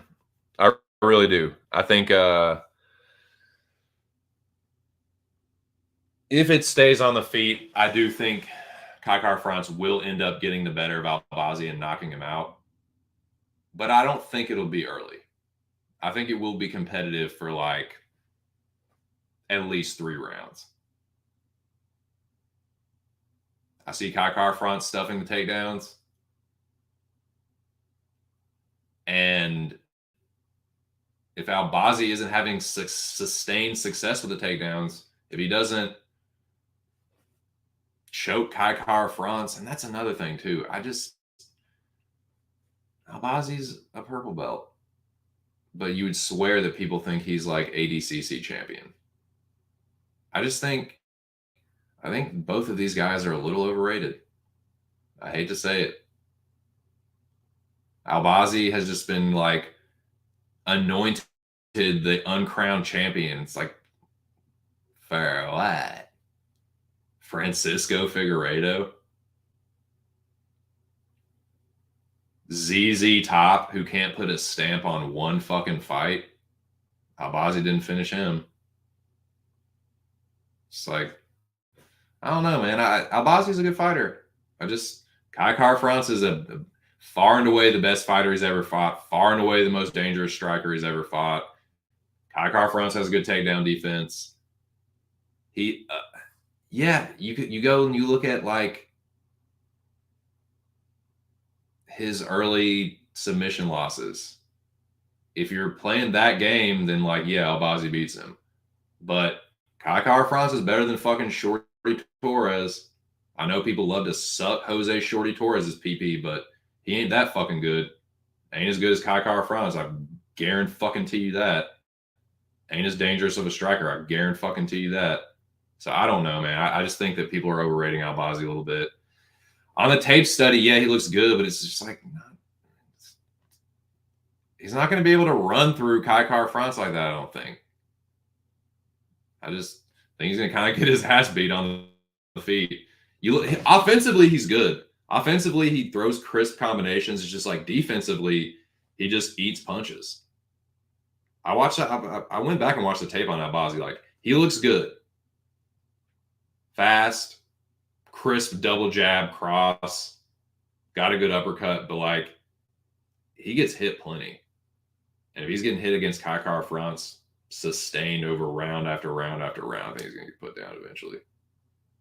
See, I got Kai Kara-France by knockout. And I put a little bit of a wager on it too. Too big of a step up, too good of a striker. I think he's going to fuck Albazi up. It's not my most confident pick, but I was willing to put a little something on it. Plus 400. Yeah.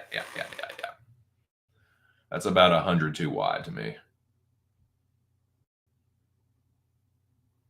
What like super dangerous fighter has Albazi fought that couldn't?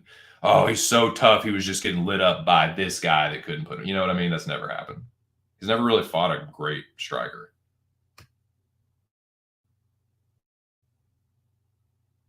Kai Kara-France is one of the better strikers in the division. So yeah. But yeah, man. Been a little bit of a stinker of a stream. 4 or 5 people in here. The 4 or 5 people that did come through, I definitely enjoyed it. Patrick, Lou, General, Zach, Lobby. Shout out to you guys, man. But yeah. Definitely not as lively as I like it, but it is what it is. They can't all be bangers. And I do appreciate the people that did come through and chop it up. But yeah, I'm going to wrap this one up as soon as this shit ends. So I'm going to go ahead and just get the other questions out of the way for anyone that wants to answer them. And then I'll probably just get the fuck out of here. So yeah.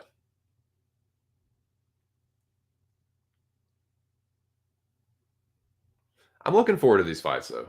With the week off, I normally wouldn't be because this card is like just not very good. It's a bunch of like, if I wasn't betting on it and I didn't watch UFC as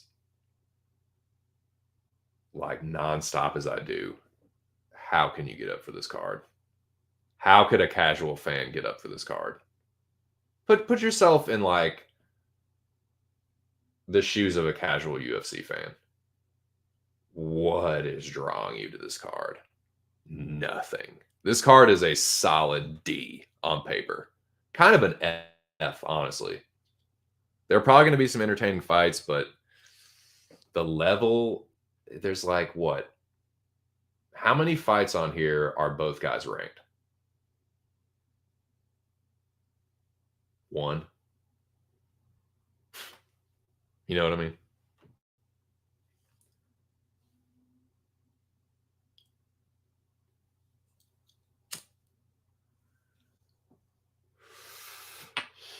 Oh, yeah, man. So but I made my bets. I made my picks. Oh, and shout out to the boys at Pub Sports Radio. I did get my fucking picks in this week for the pub contest. Pub Sports Radio, if you're a member over there, I would suggest putting your picks in for the contest. If you are a member, you're eligible to win money if you win the contest. I've done it before. Immediate payout. Works like a fucking charm. So shout out to the boys at Pub. I will be in there Saturday. Hopefully fucking bragging and clout chasing about my bets cashing. But yeah, shout out to them. What was I gonna say?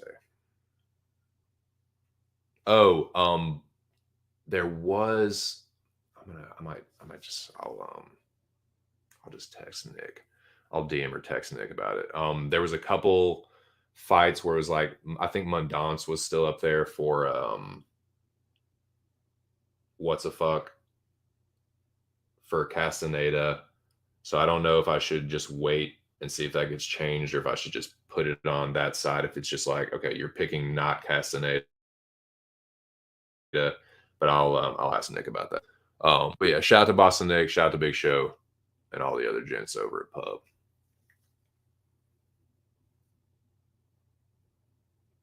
There was something else. There was somebody else I was going to shout out. Now I can't fucking remember. God damn this cereal milk. This is good shit though. But yeah, man. Shout out to everybody that came through. Still got technically a half hour left in the weigh-ins. They usually do the stare downs like 10 minutes till. But yeah, I'm gonna by the time that happens and this weigh-in stream is over, my stream will be over too.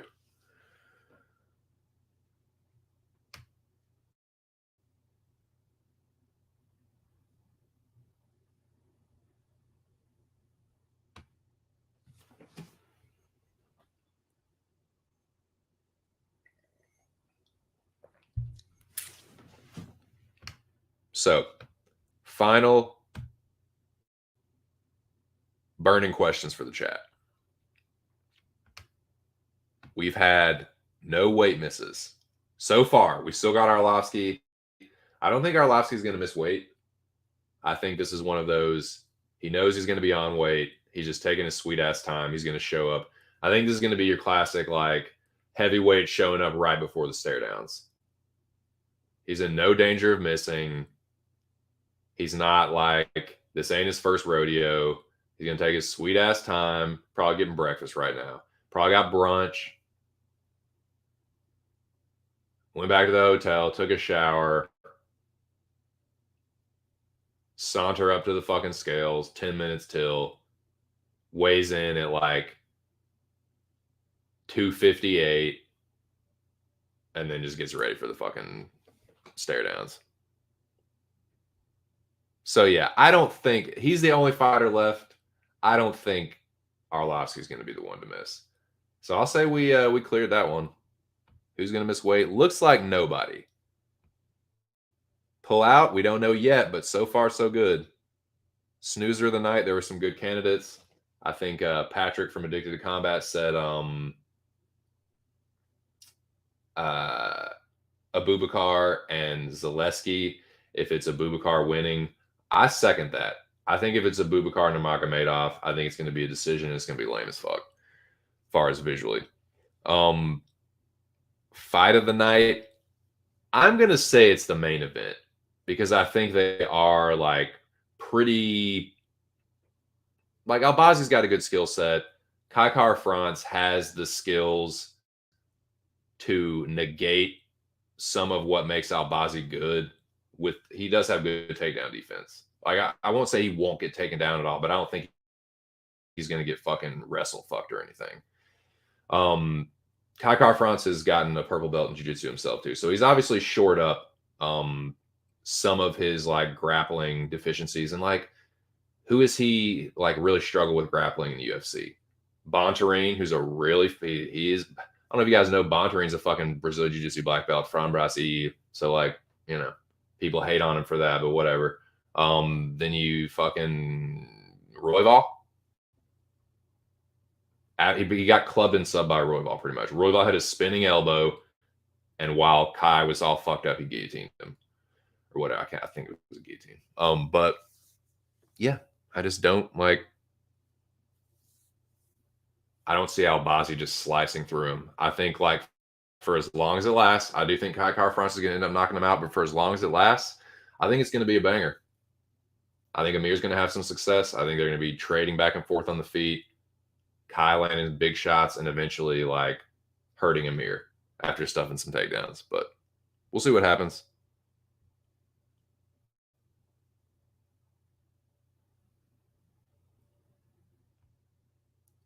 Homie Noah, what up?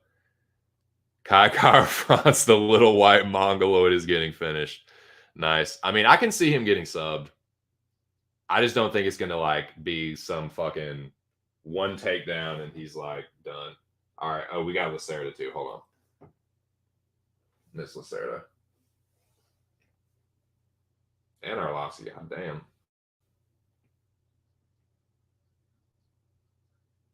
245 for Andre. He couldn't give a fuck.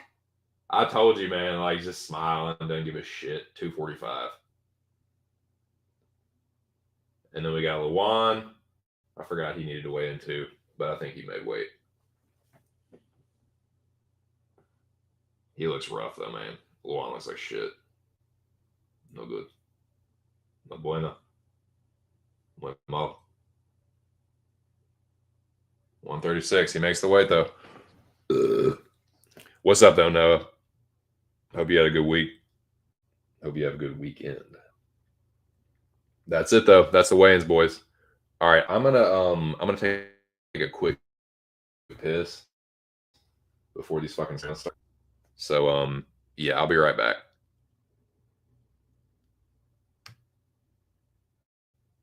Let's see, stare downs, intermission. All right, I'll be right back.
Sup, boys? What I miss? Nothing. Fucking nothing. Got the stare downs coming up. I'm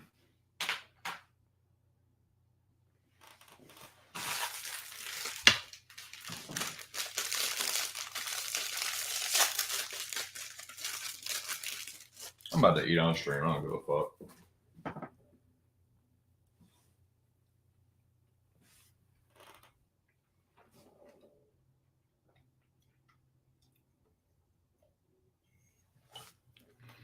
Stare down's coming up.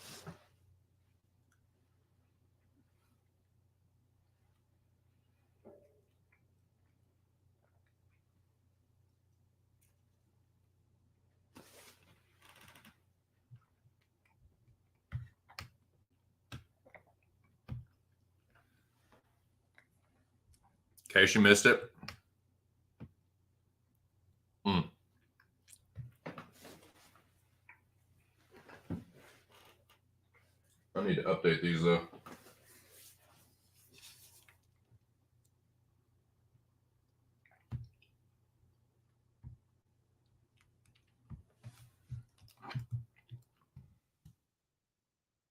Arlovsky, 245. Not giving a fuck. No, he just walked in after brunch. Arlovsky, Lacerda, 136. But Luwan was looking rough. He's the worst looking one.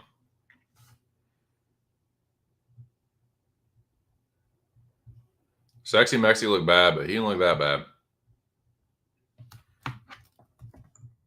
Lacerda.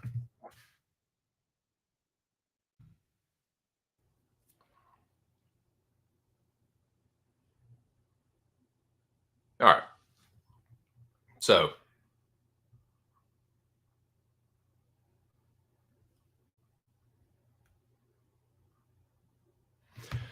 no, I think they kept it the same, and the dude actually made weight. Yeah, Butler made 155 and a half. He looked crazy, though. Like, he didn't look bad physically. He didn't look like sunken in, but he just had crazy eyes, dude. Like he looked like fucking Charles Manson, like looking into someone's soul. He looked insane. A little like cockeyed and just like wide-eyed, just like crazy looking dude. But he made weight. Everybody made weight. So this question, this burning question, was answered. And Noah, if you care to give your take this week on these questions, you're certainly welcome to. Nobody missed. It looked like Gaffarov was going to miss, but he made it. Naimov made it on short notice. We haven't had any of these yet. Could still happen. But so far, so good. Snoozer of the night. I agree with Addicted to Combat that it will be Nurmagomedov and Zaleski. Especially if it's a Bubakar winning. I mean, obviously, if Zaleski knocks him out, it won't be a fucking snoozer, but I hope that doesn't happen for my pick, selfishly.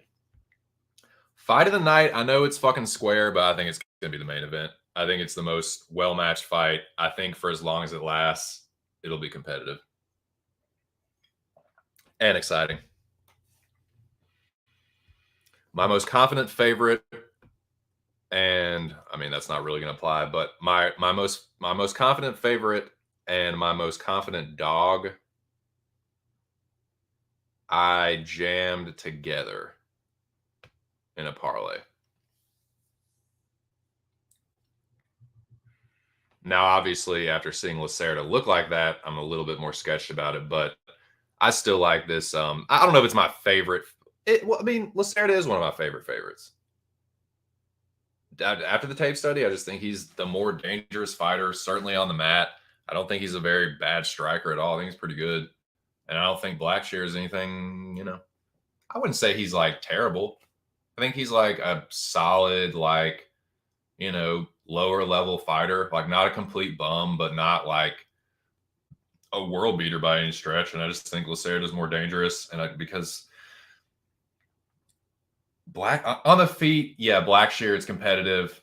Blackshear might be a little bit better of a striker, but I don't think Luwan is like incompetent on the feet. Like he was kind of touching Stamen up in the third round. I don't think he has bad cardio. Blackshear, dude, you can literally just push him down. Like, fucking Bashrat didn't even have to snap him down. He just went down. And I think Lacerda does that a few times. He's going to get the choke. So I'm going to pick, my official pick is Lacerda by submission, and I parlayed him. I don't know. And I feel like Gaffarov is just, Sexy Mexi just is kind of a fucking high-end jobber. He's just there. Look at his UFC record, 2-2.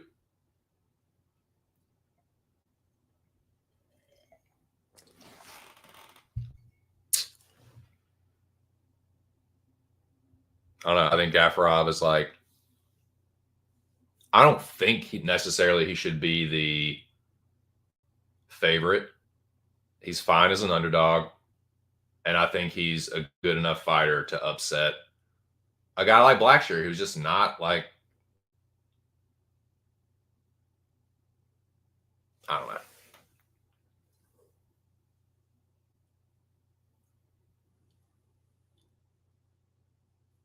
I don't know. I just don't think people that's just been so weird to me. The narratives that have like percolated off the fucking sexy Mexi Santos fight. Like I think that fight makes both of them look better than they actually are. Does that make sense? Like people have somehow spun that into like positive narratives for both of them, and I think it's a negative for both. I don't know, man. I just don't think like I don't know. I don't see how like that's positive for Castaneda going into this fight. I see how almost getting smoked by a dude that's not really known for being a devastating striker, getting smoked, but almost getting smoked by that dude. I don't think that's a good look. And everyone's like, Santos is just like, oh my dude, he knocked out John Castaneda. All right, yeah, whatever. We'll see.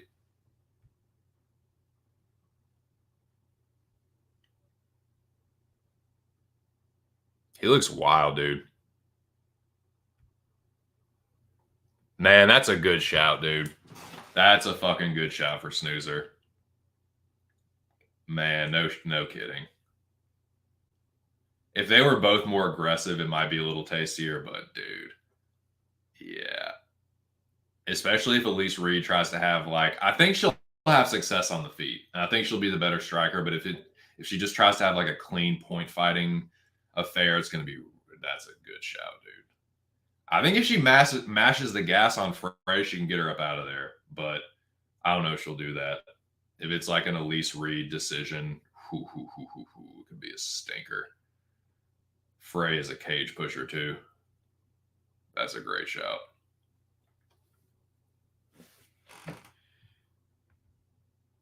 I like Arlovsky too, man. I like him too. I like him. I like Lens as well. I parlayed them together. I did a double dog dumbass parlay. Lens and Arlovsky. I'd never been high on Grishin. Maybe that's what it is. Maybe it's my Grishin hate. Lens ain't really nothing special, but I would expect the younger guy that's a little more well-rounded to be the favorite. Like I expected Lens to be the slight favorite. I don't know how that line opened, but I completely agree with what Aaron said about that, where it's like, I don't think Lens should be the underdog. And because he is, oh yeah, I'm all over it.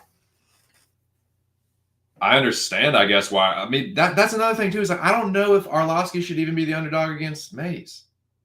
Don'Tale Mays is a fucking jobber. Arlovsky can beat those all day. He did it 4 times in a row. I don't know, man. Yeah, I like Andre.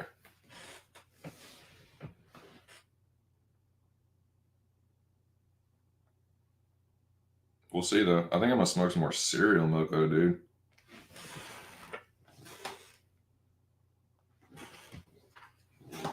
Smoke some more cereal milk.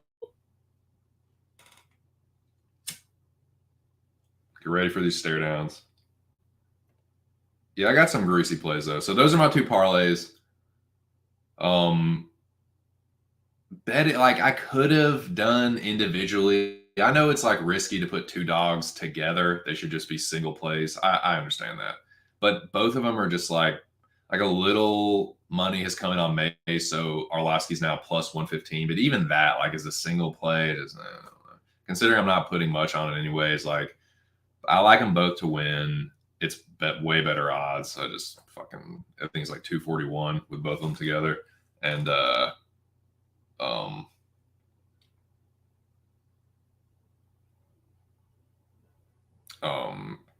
sorry, I had a brain fart. But yeah, I like them both as dogs. I like Souza as a dog. I like Johnny Munoz as a dog. And there was one more. I did like Miller as a dog against Gordon, but obviously that's a different fight now.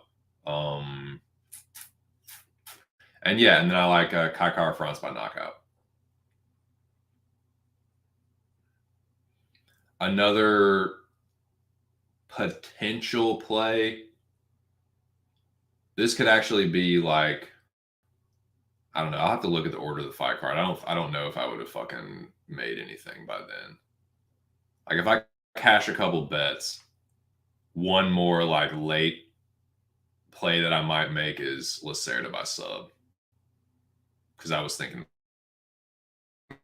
about that too. I just have a feel black. But I haven't parlayed, so I'll just be waiting on Gaffarov. Yeah, I don't think it's crazy like that Gaffarov could knock Castaneda out. I just think he's like, at the very least, he'll keep him honest. And he's a good sambo grappler. I mean, neither one of them are world beaters, so I don't think it's like, I don't think like Gaffarov's going to end up fighting for the title anytime soon. I don't even know if he'll get ranked, but it's like you don't have to be a top 15 fighter to beat John Castaneda. As much as I like Sexy Mexi.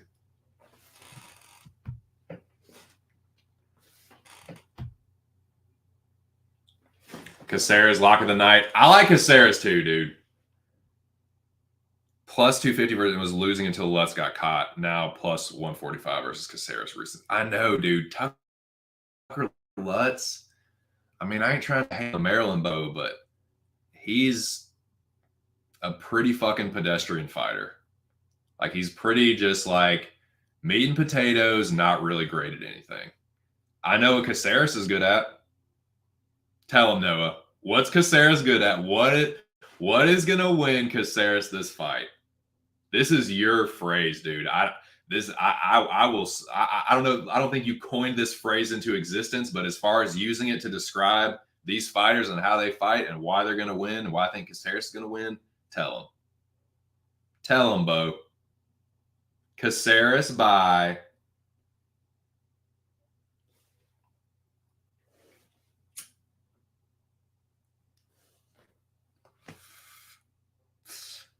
he already knows. You already know, dude.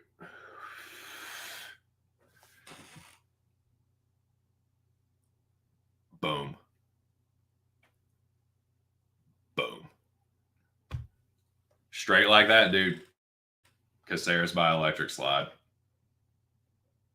He's going to electric slide, walk Pineda onto fucking jabs and crosses, and then just slip and roll, electric slide out. He's just going to step, side to side.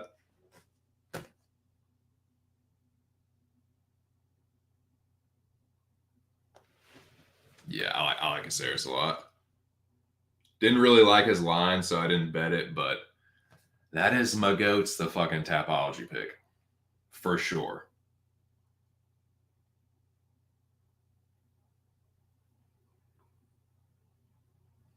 Like, I love Cub Swanson, but like, Pineda made it look like Cub was back. You know what I mean? He was beating Cub's ass too, like, kind of. I don't know.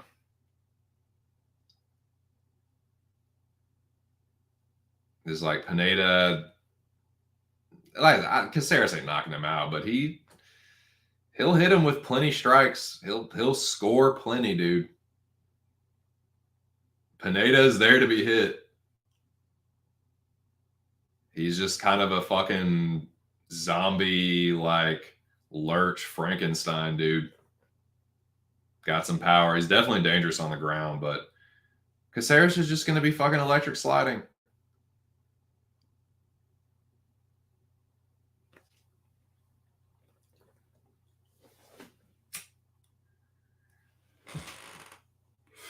So yeah, I like that.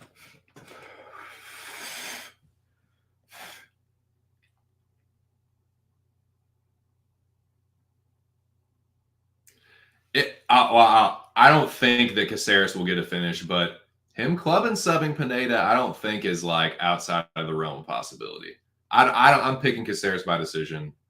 I don't really think that happens, but hey, man, if Pineda's hurt, you've seen it a lot. Caceres gets choked a lot, but he is very sneaky and opportunistic with his submissions as well. He is. He's an opportunistic sub grappler. And if he's got Pineda hurt, a club and say he has clubbed and subbed a fighter or two in his day. So, but yeah, I like Caceres too. My L word. Hmm.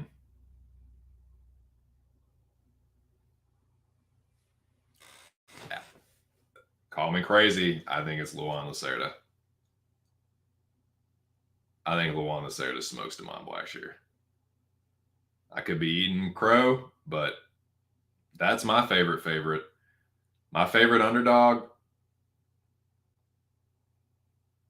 Yeah, I like. Gaffarov might not be my favorite underdog. The one I'm gonna flex about, my clout chasing underdog.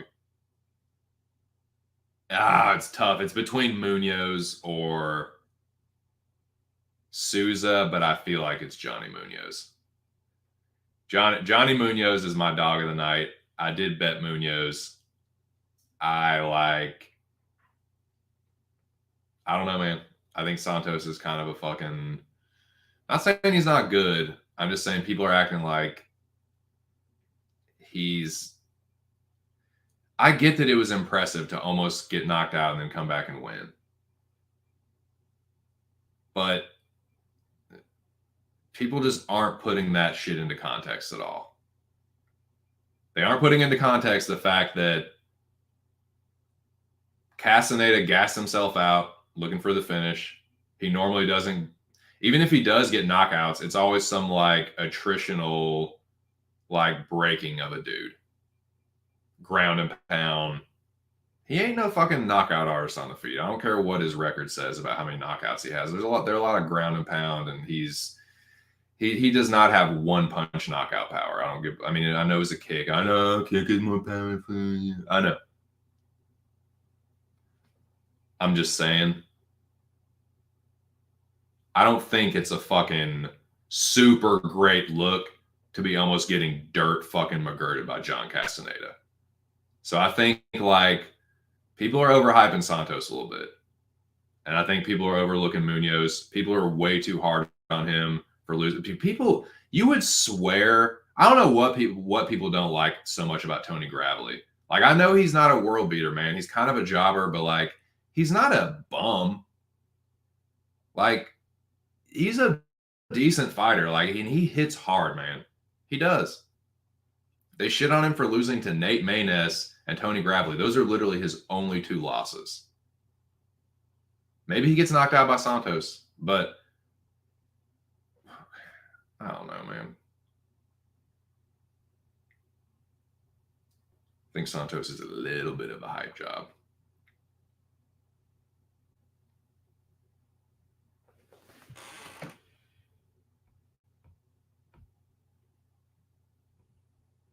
But yeah, they're gearing up. They're about to start these fucking stare downs.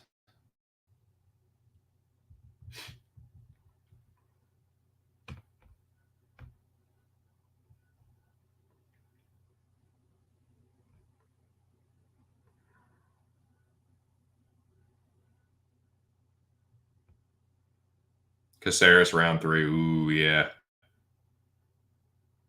Yeah, he does, man. He gets tired. Santos love Olvish. It might be making me on Munoz side, but yeah, it's really it really should probably just be a pass. But it's not like I don't like see Santos by knockout. Like if Santos by knockout's a decent number, I don't hate that. I like and that's probably what it is too. It's probably a little bit of bias where it's just like, God, man, like y'all people just love finding the new fighter to stick their fucking tongue up their ass, man. It's just people love being like jumping on the new fucking thing. And just, I don't know, man. I think almost getting slept by Castaneda is a really bad look. To be as hyped up as they are, it's like, you know why you're excited is because the guy almost lost. But like considering who he almost lost to and the way he almost lost, like people just like are erasing that from their memory and be like, Willie Catch is the new like mythical fighter, or whatever. Whatever the fuck ever, dude. All right, here we go. Here we fucking go, boys. Christian and Leans. Green. Leans fucking taking the stance. Christian says, I don't think so. And then he breaks character. Hey, Leans is pretty big, dude. People are, Christian used to fight at heavyweight. They look pretty close in size, man. Philippe Leans is a big. I can't say he's a boy. He's obviously he's a big boy, but he's a big dude. Lacerda Blackshear. Let's take a quick work of this dude. A little bit smaller. Awkward, intense, but in the end, respectful. Stare down.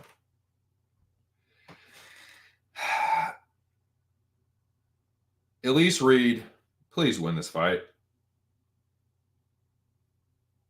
Ooh, the purposeful no shake to Jin Yu. But they shake at the end. About the same size. Frey's forehead's way bigger. Reed looks way more Mennonite. So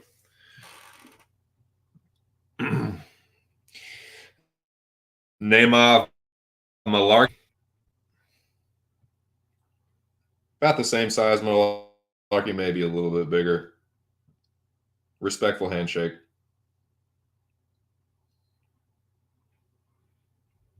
I think that's Malarkey's fight to lose. He did almost miss weight, though. Malarkey needed the hurting curtain.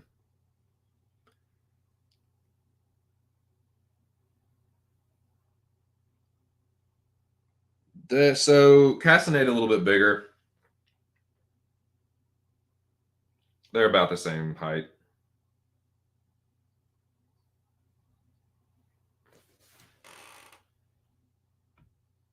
But yeah, that's the play I like. All right. Mays Arlovsky. Arlovsky's a big dude, man.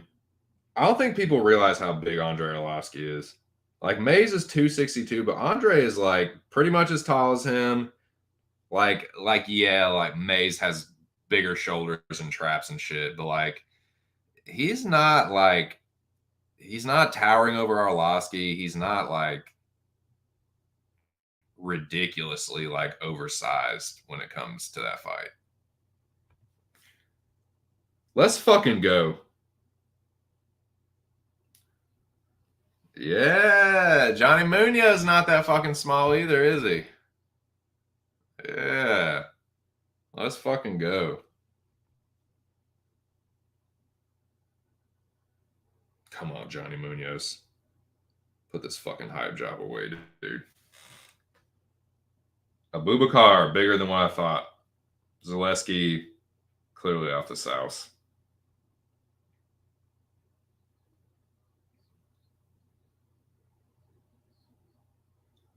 Oh, man. Fucking Abubakar denies the handshake, dude. No handshake. Denied. Let's fucking go, Ketlin Souza. Another hype job about to be turned away. I mean, Silva's clearly bigger. The fro makes it look like she's like ridiculous. I mean, she is a lot bigger, but she's gonna fucking gas out and get stopped. Let's fucking go. I got a free bet on Ketlin Souza. Let's fucking go. Clout. Clearly for clout.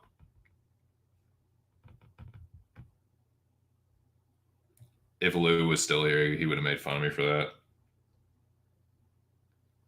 Little did he know when I was talking about that money line the other night, I had already bet it.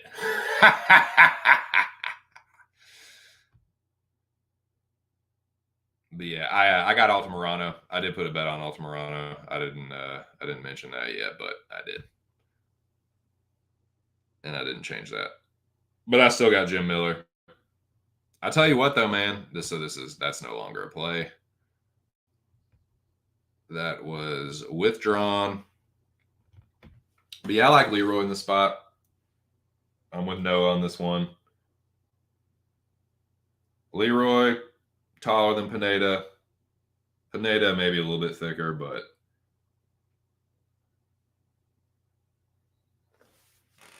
yeah. They're all buddy. That's going to be Caceres Electric Slideshow. Here we go, boys. Really the only great fight on this card. Like, there's some okay scraps, but this is the only, like, really fucking good fight. All right. So fucking Kai doing a little mini haka. Let's fucking go. Yeah, very intense. It's like a mirror match, dude, as far as like how they size up. Steve. Steve's head's a little bit bigger, but they're about the same size. No. Neither one of them wanted to go first. That's funny, man. That's gonna be a good fight. I like that fight. That's the that is the only thing saving this card. All right. That's fucking it. That is fucking it, boys. So yeah, man. It's thank God there was a break. Imagine having this fucking fight card. This would be the third one like that in a row, where it's just like 3 shitty fight night cards. Just boom, boom, boom. Nah, I've been too much. Even after the revitalization, it's like, ugh. Everyone that was a dick at weigh-ins loses. Great. Elliot, the king of cuck, will win. So yeah, that's what I did. Kai Kara-Fran's most overrated fighter in flyweight Brazilian match now. Just kidding. He's lots more than Chanel, but finished same amount of times. Yeah, so I think Kai Kara-France and Albazi are overrated. I think they're both like Kai Kara-France gets all this fucking like city kickboxing hype, and Albazi is like, I think he gets the grappling hype. He gets the hype from the grappling community. Like, I know he's Iraqi in origin, Swedish in nationality, right? But he just gets the fucking like Middle Eastern, Central Asian, like grappling community push. He's like the Iraqi, like, I don't know if Khabib's the right, and he's not like Khabib. Like the Iraqi, I don't know. I don't even know what's a good comparison. Like mini Kamzat or something. I don't know, man. And he's good. Albazi's good. I just don't like. He just ain't fought nobody. That's the thing. That's the only thing about it for me. He really ain't fought nobody. I'm just trying to look at it and think how it isn't a step down for Kai Kara-France. It doesn't mean he'll automatically win because of that. Like, if he doesn't take Albazi seriously, yeah, he'll get it put on him. But neither one of them have been in 5-round fights, and the experience is just, it's a big gap. And it just, I don't know.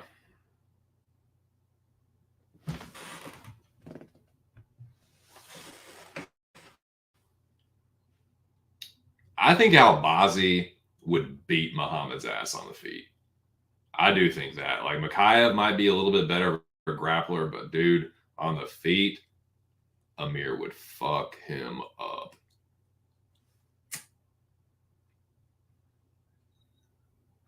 Makayev don't want to fight Kai Kara-France.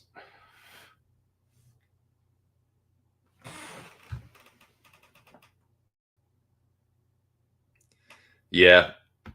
No, I feel you, dude. And I'm not a huge Kai Kara-France supporter.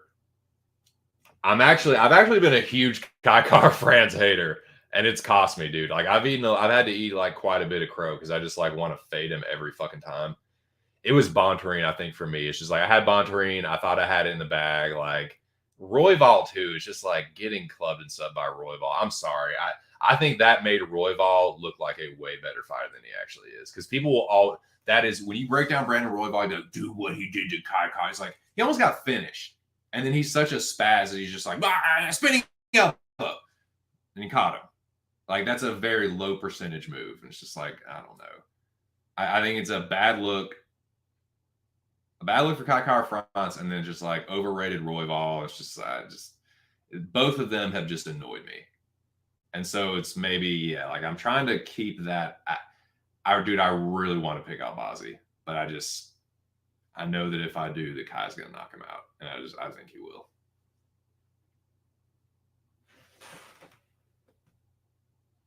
Yeah, exactly. He's like the Makayev is like a fucking Iraqi, or Makayev is like a fucking, what is he, Dagestani in origin, or I can't remember, Russian something, and then fucking Amir is like that with Sweden. Pretty funny.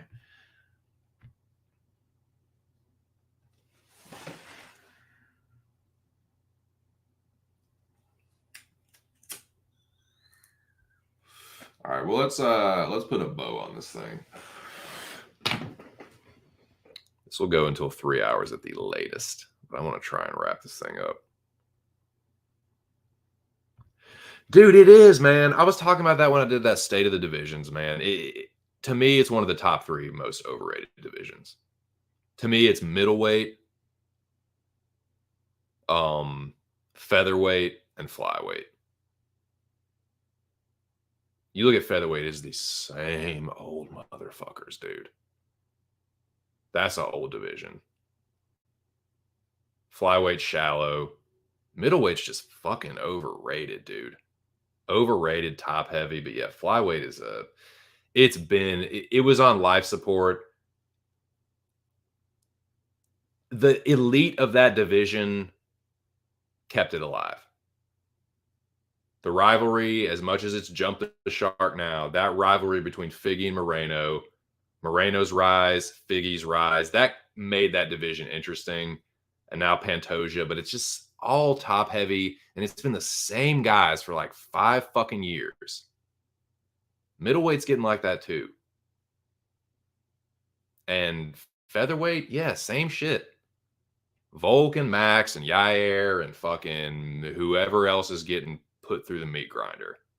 And it's a lot of the same guys. Cater, Korean Zombie, Emmett, same fucking dudes, been around for 5 fucking years. So yeah, like featherweight, middleweight, flyweight, just fucking overrated.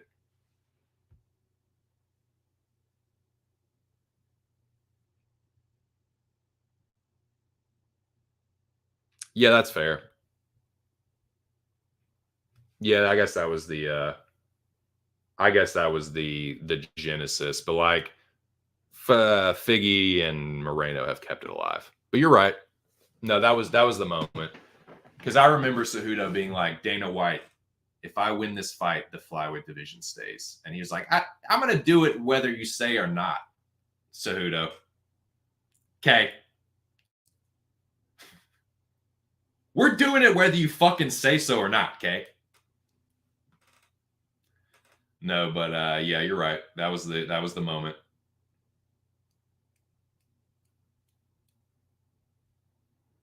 But yeah, man. No flyweight, and it's just still the same fucking dudes. So let's wrap it up. Let's bring everything to a satisfying conclusion. You got my picks. You know my bets. You see me? You know me? I'm 2 cents. I'm old Greg 2 cents. Yeah, man. This is I'll go back over my my greasy little plays. And I will also put the weigh-in results back up. Friendly reminder, if I was you, I just wouldn't do it. It's not going to make the difference. The better fighter will make the difference, not how they fucking look on the scales. This is who I think looked good. All these Brages and Brajettes looked good.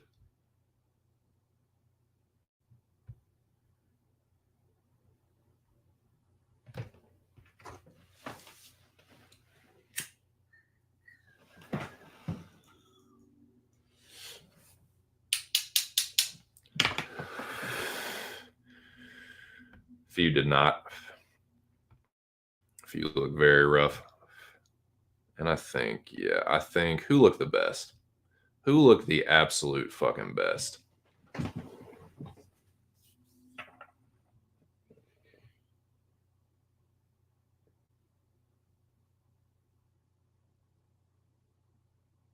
I'm not even going to be a hater, dude. I'm not even going to be a fucking hater. If I'm in a lobby, you're going to like this one. It's a tie. It's a tie between Leans, Leroy, and for me, I can't deny it, man. I think Silva looked the best. Karine Silva at 125. She's coming down to 125. She's big, but she didn't look too drained. She looked like a brick shit house. I'd say she probably physically she looked the best. She's still gonna get that ass whoop because she's gonna gas out. And she's just very conventional on the feet and very basic. She fundamentally, yeah, she's got a fundamentally good 1-2, a fundamentally good low kick, and a fundamentally good high kick. And then that's about it. That is like her arsenal. But she's a good grappler, so that's a good fight. Anyways, that's who I think looked good. Grishin and Lenz both look really fucking good at 205. I'll say that. Blackshear looked awesome. Take your pick there. But as far as looking rough, I'm going to say that Luan Lacerda looked the worst, man. He looked the absolute roughest. And it sucks because I have him parlayed, and I do still think he wins. But I'd be lying if I said I wasn't worried. But I'm not like cashing that out now. I think he's a better fighter. I think he's going to be Blackshear. I think he's going to submit this guy. But he looked like shit. He made the weight, though. So shout out to him for making the weight.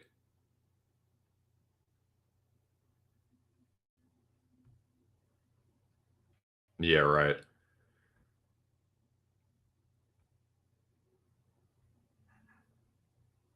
You like that? Did I curse it for you? Fucking AOF that, lobby. Right. If anybody can overcome the 2 cents curse, nah, dude, I just AOF'd you. Just fudged it down your throat. I will fudge and end you.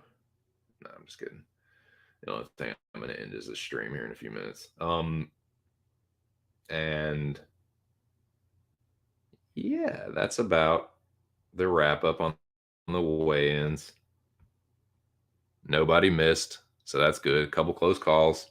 No fights have yet been canceled, so that's good too.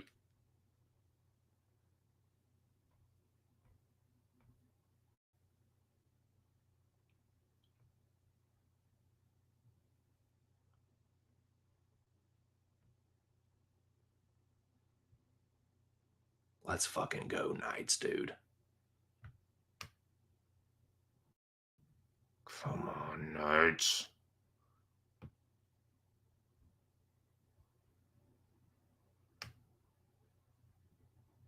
All right. Well, let me give my official answers to these burning questions. I asked these to you guys. I got some good feedback. No one missed weight. No one's pulled out yet. No one's pulled out yet. Snoozer of the night, I believe, will be Abubakar and Zaleski, particularly if it's Abubakar having success.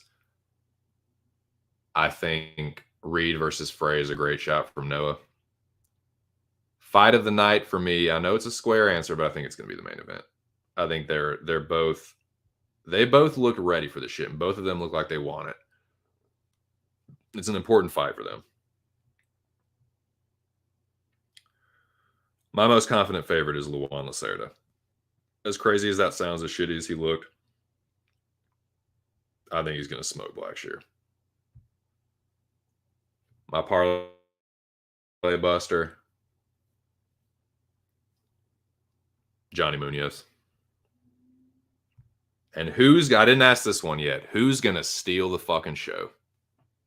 Who's going to steal the show, boys? Who is going to be the dude that everyone's fucking talking about?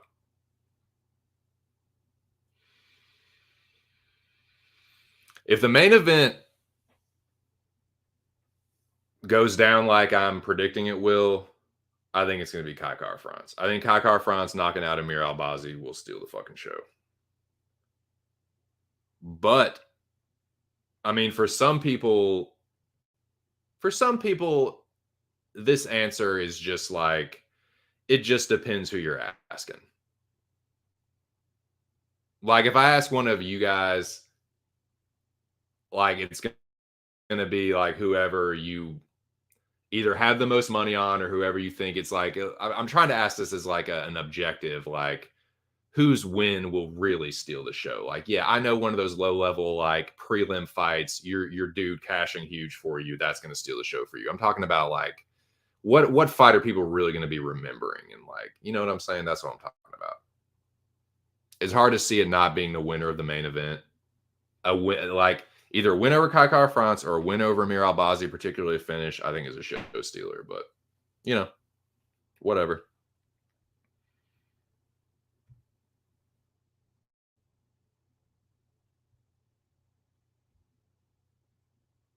What up, AOF? That's AOFing around. Whose family are you attacking today, Zach? No, I'm just kidding, dude. Zach doesn't attack people's families. He just fucking AOFs about.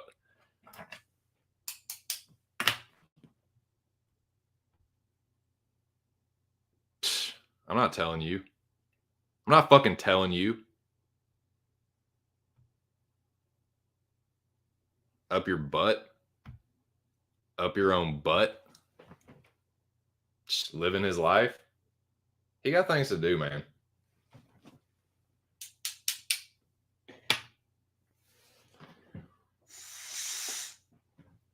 Yeah, shout out to my dude. Shout out to my BFFF. Nah, man. Shout out to Aaron the Dog MMA. It's Zach. That's Zach's best friend, actually. Zach's best friend, Aaron. Make sure you subscribe to his channel. Nice, dude. I'm smoking weed, too. Smoking some more cereal milk. Yeah, man. What was I going to say? So, Zach, I'm sure your lock is what? Silva or no, Santos? Who's your dog? Who's your dog of the week, Zach? Who's your parlay buster this week? And who's going to steal the show?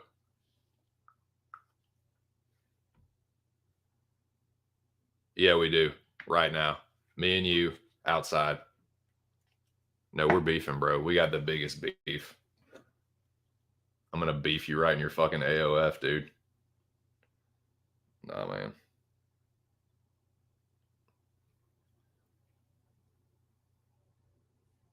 I'm just joking around, dude. I'm just AOFing around.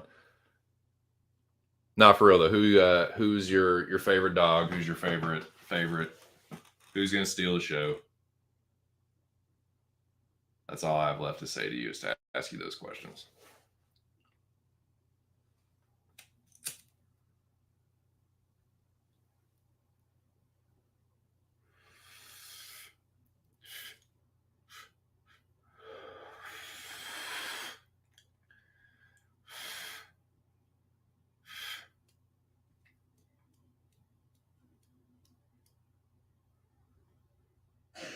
Yeah, I'm pumped, dude. I'm pumped for tomorrow.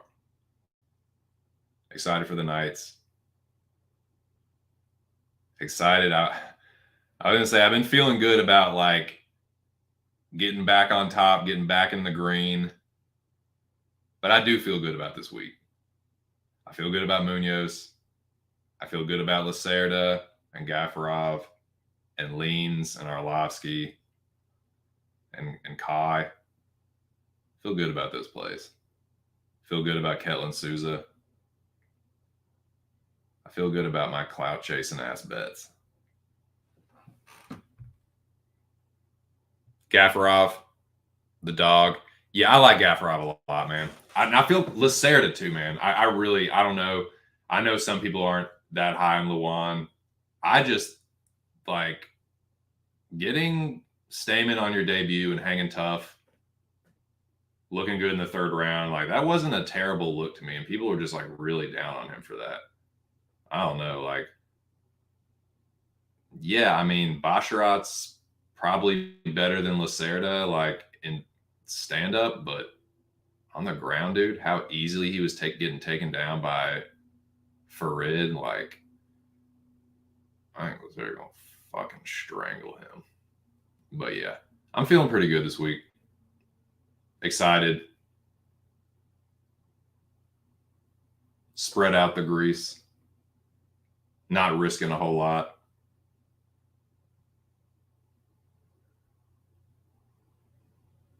Until I get out of this funk, dude, I'm not chasing. Not going to do it. Now I'm going to load up this week, bro, and I'm going to get back. Now, that's how I just get further in the fucking hole. So until things take a turn, I'm just going to keep it light. Keep it light, not overextend myself, not reach too much. Just this is who I like. This is who I think is going to win. This is a line that I think is off. That's the mentality. And if I'm just wrong, then I'm wrong. It's just for fun for me. But best of luck, boys. Best of luck. Not really a parlay buster, but I told Jack and Aaron about him earlier on this week, and Aaron had already got the early line too. Oh, on Gafarov? Yeah. For sure. Yeah, I definitely told Aaron and not you. I'm just kidding. But you're betting multiple WMMA fights. All right, Lobby. Well, I guess I'm gonna have to fucking decrypt this for you once again. Unencrypt this for you. The dollar that I have on Elise Reed is for the Aaron the Dog MMA channel culture. That's the Jong Lee parlay. And I won't have the Jong Lee parlay or Aaron the Dog MMA's name sullied by the likes of you or the fucking cyberbully that I'm talking to right now. So yeah, man, no, I have it's Elise Reed and a free bet, mind you, a free bet. So technically, this is $1 because the other one's house money.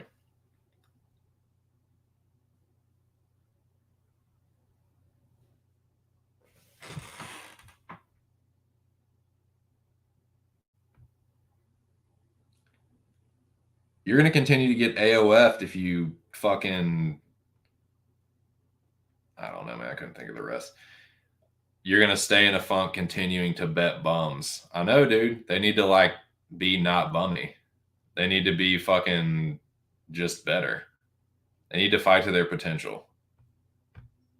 Have you gone back? No, dude, you're supposed to do that. I thought you literally told me that you were going to go track you were like, I'm going to go see what you fucking. So yeah, I think you're going to do that for me. Is what you said. Hope you're getting in on the monetization of the show. I can't decide which one of you fucking smartasses is more antagonistic.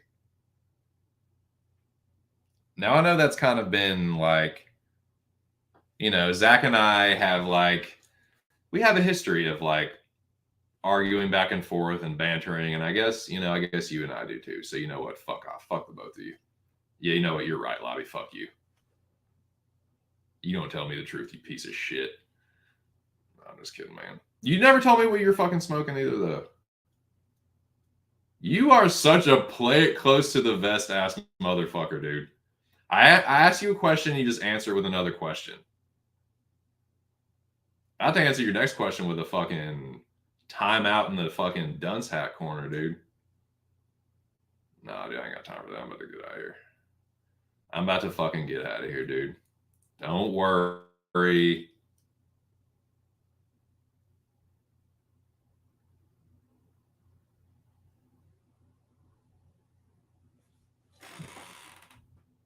Yeah, you're a fucking funny guy.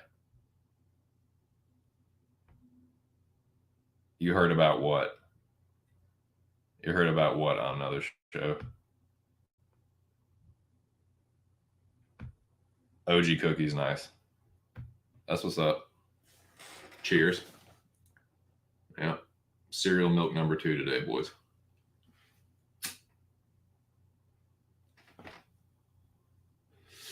Nice little 50-50 blend. 50-50 hybrid, rather.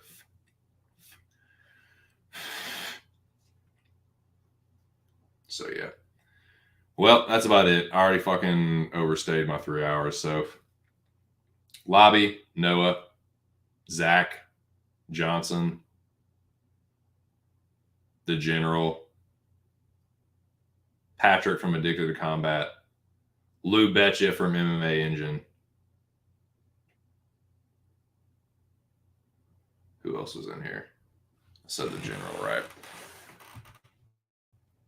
There were few enough people in here that I can give everyone individual shout outs. And see, Zach, I shouted you out. Shout out to Zach Johnson. I know if Santos wins, he's going to be flexing that. Looks like Caceres is Noah's flex of the week. Shout out to Noah, the General. You're fucking smart ass.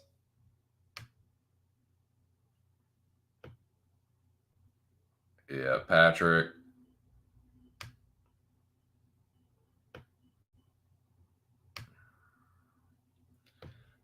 Shout out to Stubborn Mick. Best of luck this weekend. Best of luck to all y'all, man. Regardless of any shit talk, it's just jokes. It's all in good fun. I truly want great gambling success for everyone. Seriously. Be nice if I could get some too. That'd be fucking sick. Yeah, dude. You know what, Zach? Every fight is questionable. You're fucking right, dude. You are right. Yep. Just going AOF. Just fucking AOFing around, dude. And then just go smoke weed about it.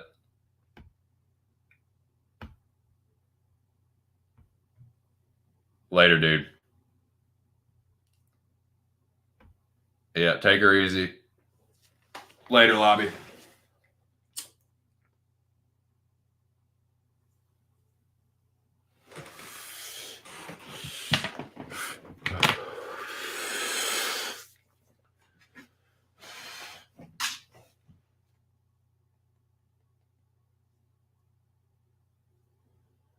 Let's see. Where is this fucking thing? I moved the widgets around my phone. Okay. Well, boys, it was a pretty good stream. Not a ton of traffic, but because that I did have were fucking sick. So shout out to everyone that came through today. Shout out to Addicted to Combat. Shout out to Lou Betcha. Shout out to my dude Aaron the Dog MMA. Shout out to the boys at Pub Sports Radio. Shout out to the Fighting Allens at Fight Night Picks. We'll see if I can get back in for another question mark kicks, or if I will be just fucking running around like a chicken with my head cut off too bad on Saturday to remember, but hopefully I do. Let's see, who else? Who else am I not? Who else do I need to shout out? Shout out to the fucking Dome, dude. Shout out to the greatest group chat in the world. Best of luck to everyone. Got UFC fights again, pumped for them. War fucking Vegas Golden Knights. War Johnny Munoz. War Ketlin Souza. War Andre Arlovsky. War Felipe Lins. War Luan Lacerda. War Gafarov. War Victor Altamirano. Although I am picking Tim Elliott on Tapology. I am hedging with that one. But yeah, man. I will I'll put the results and everything back up and all my bets and fucking picks and shit. But yeah, shout out to you guys, man. Like I said, subscribe to Aaron the Dog MMA. Make sure you check it out. His UFC streams will now be taking place at 5 p.m. instead of previously at 2. But yeah, check him out. And yeah, dude, have a good weekend. Best of luck, boys. I'll be around. Holler at your boy. Have a good one. It's been just my 2 cents. Catch you on the next one. Peace.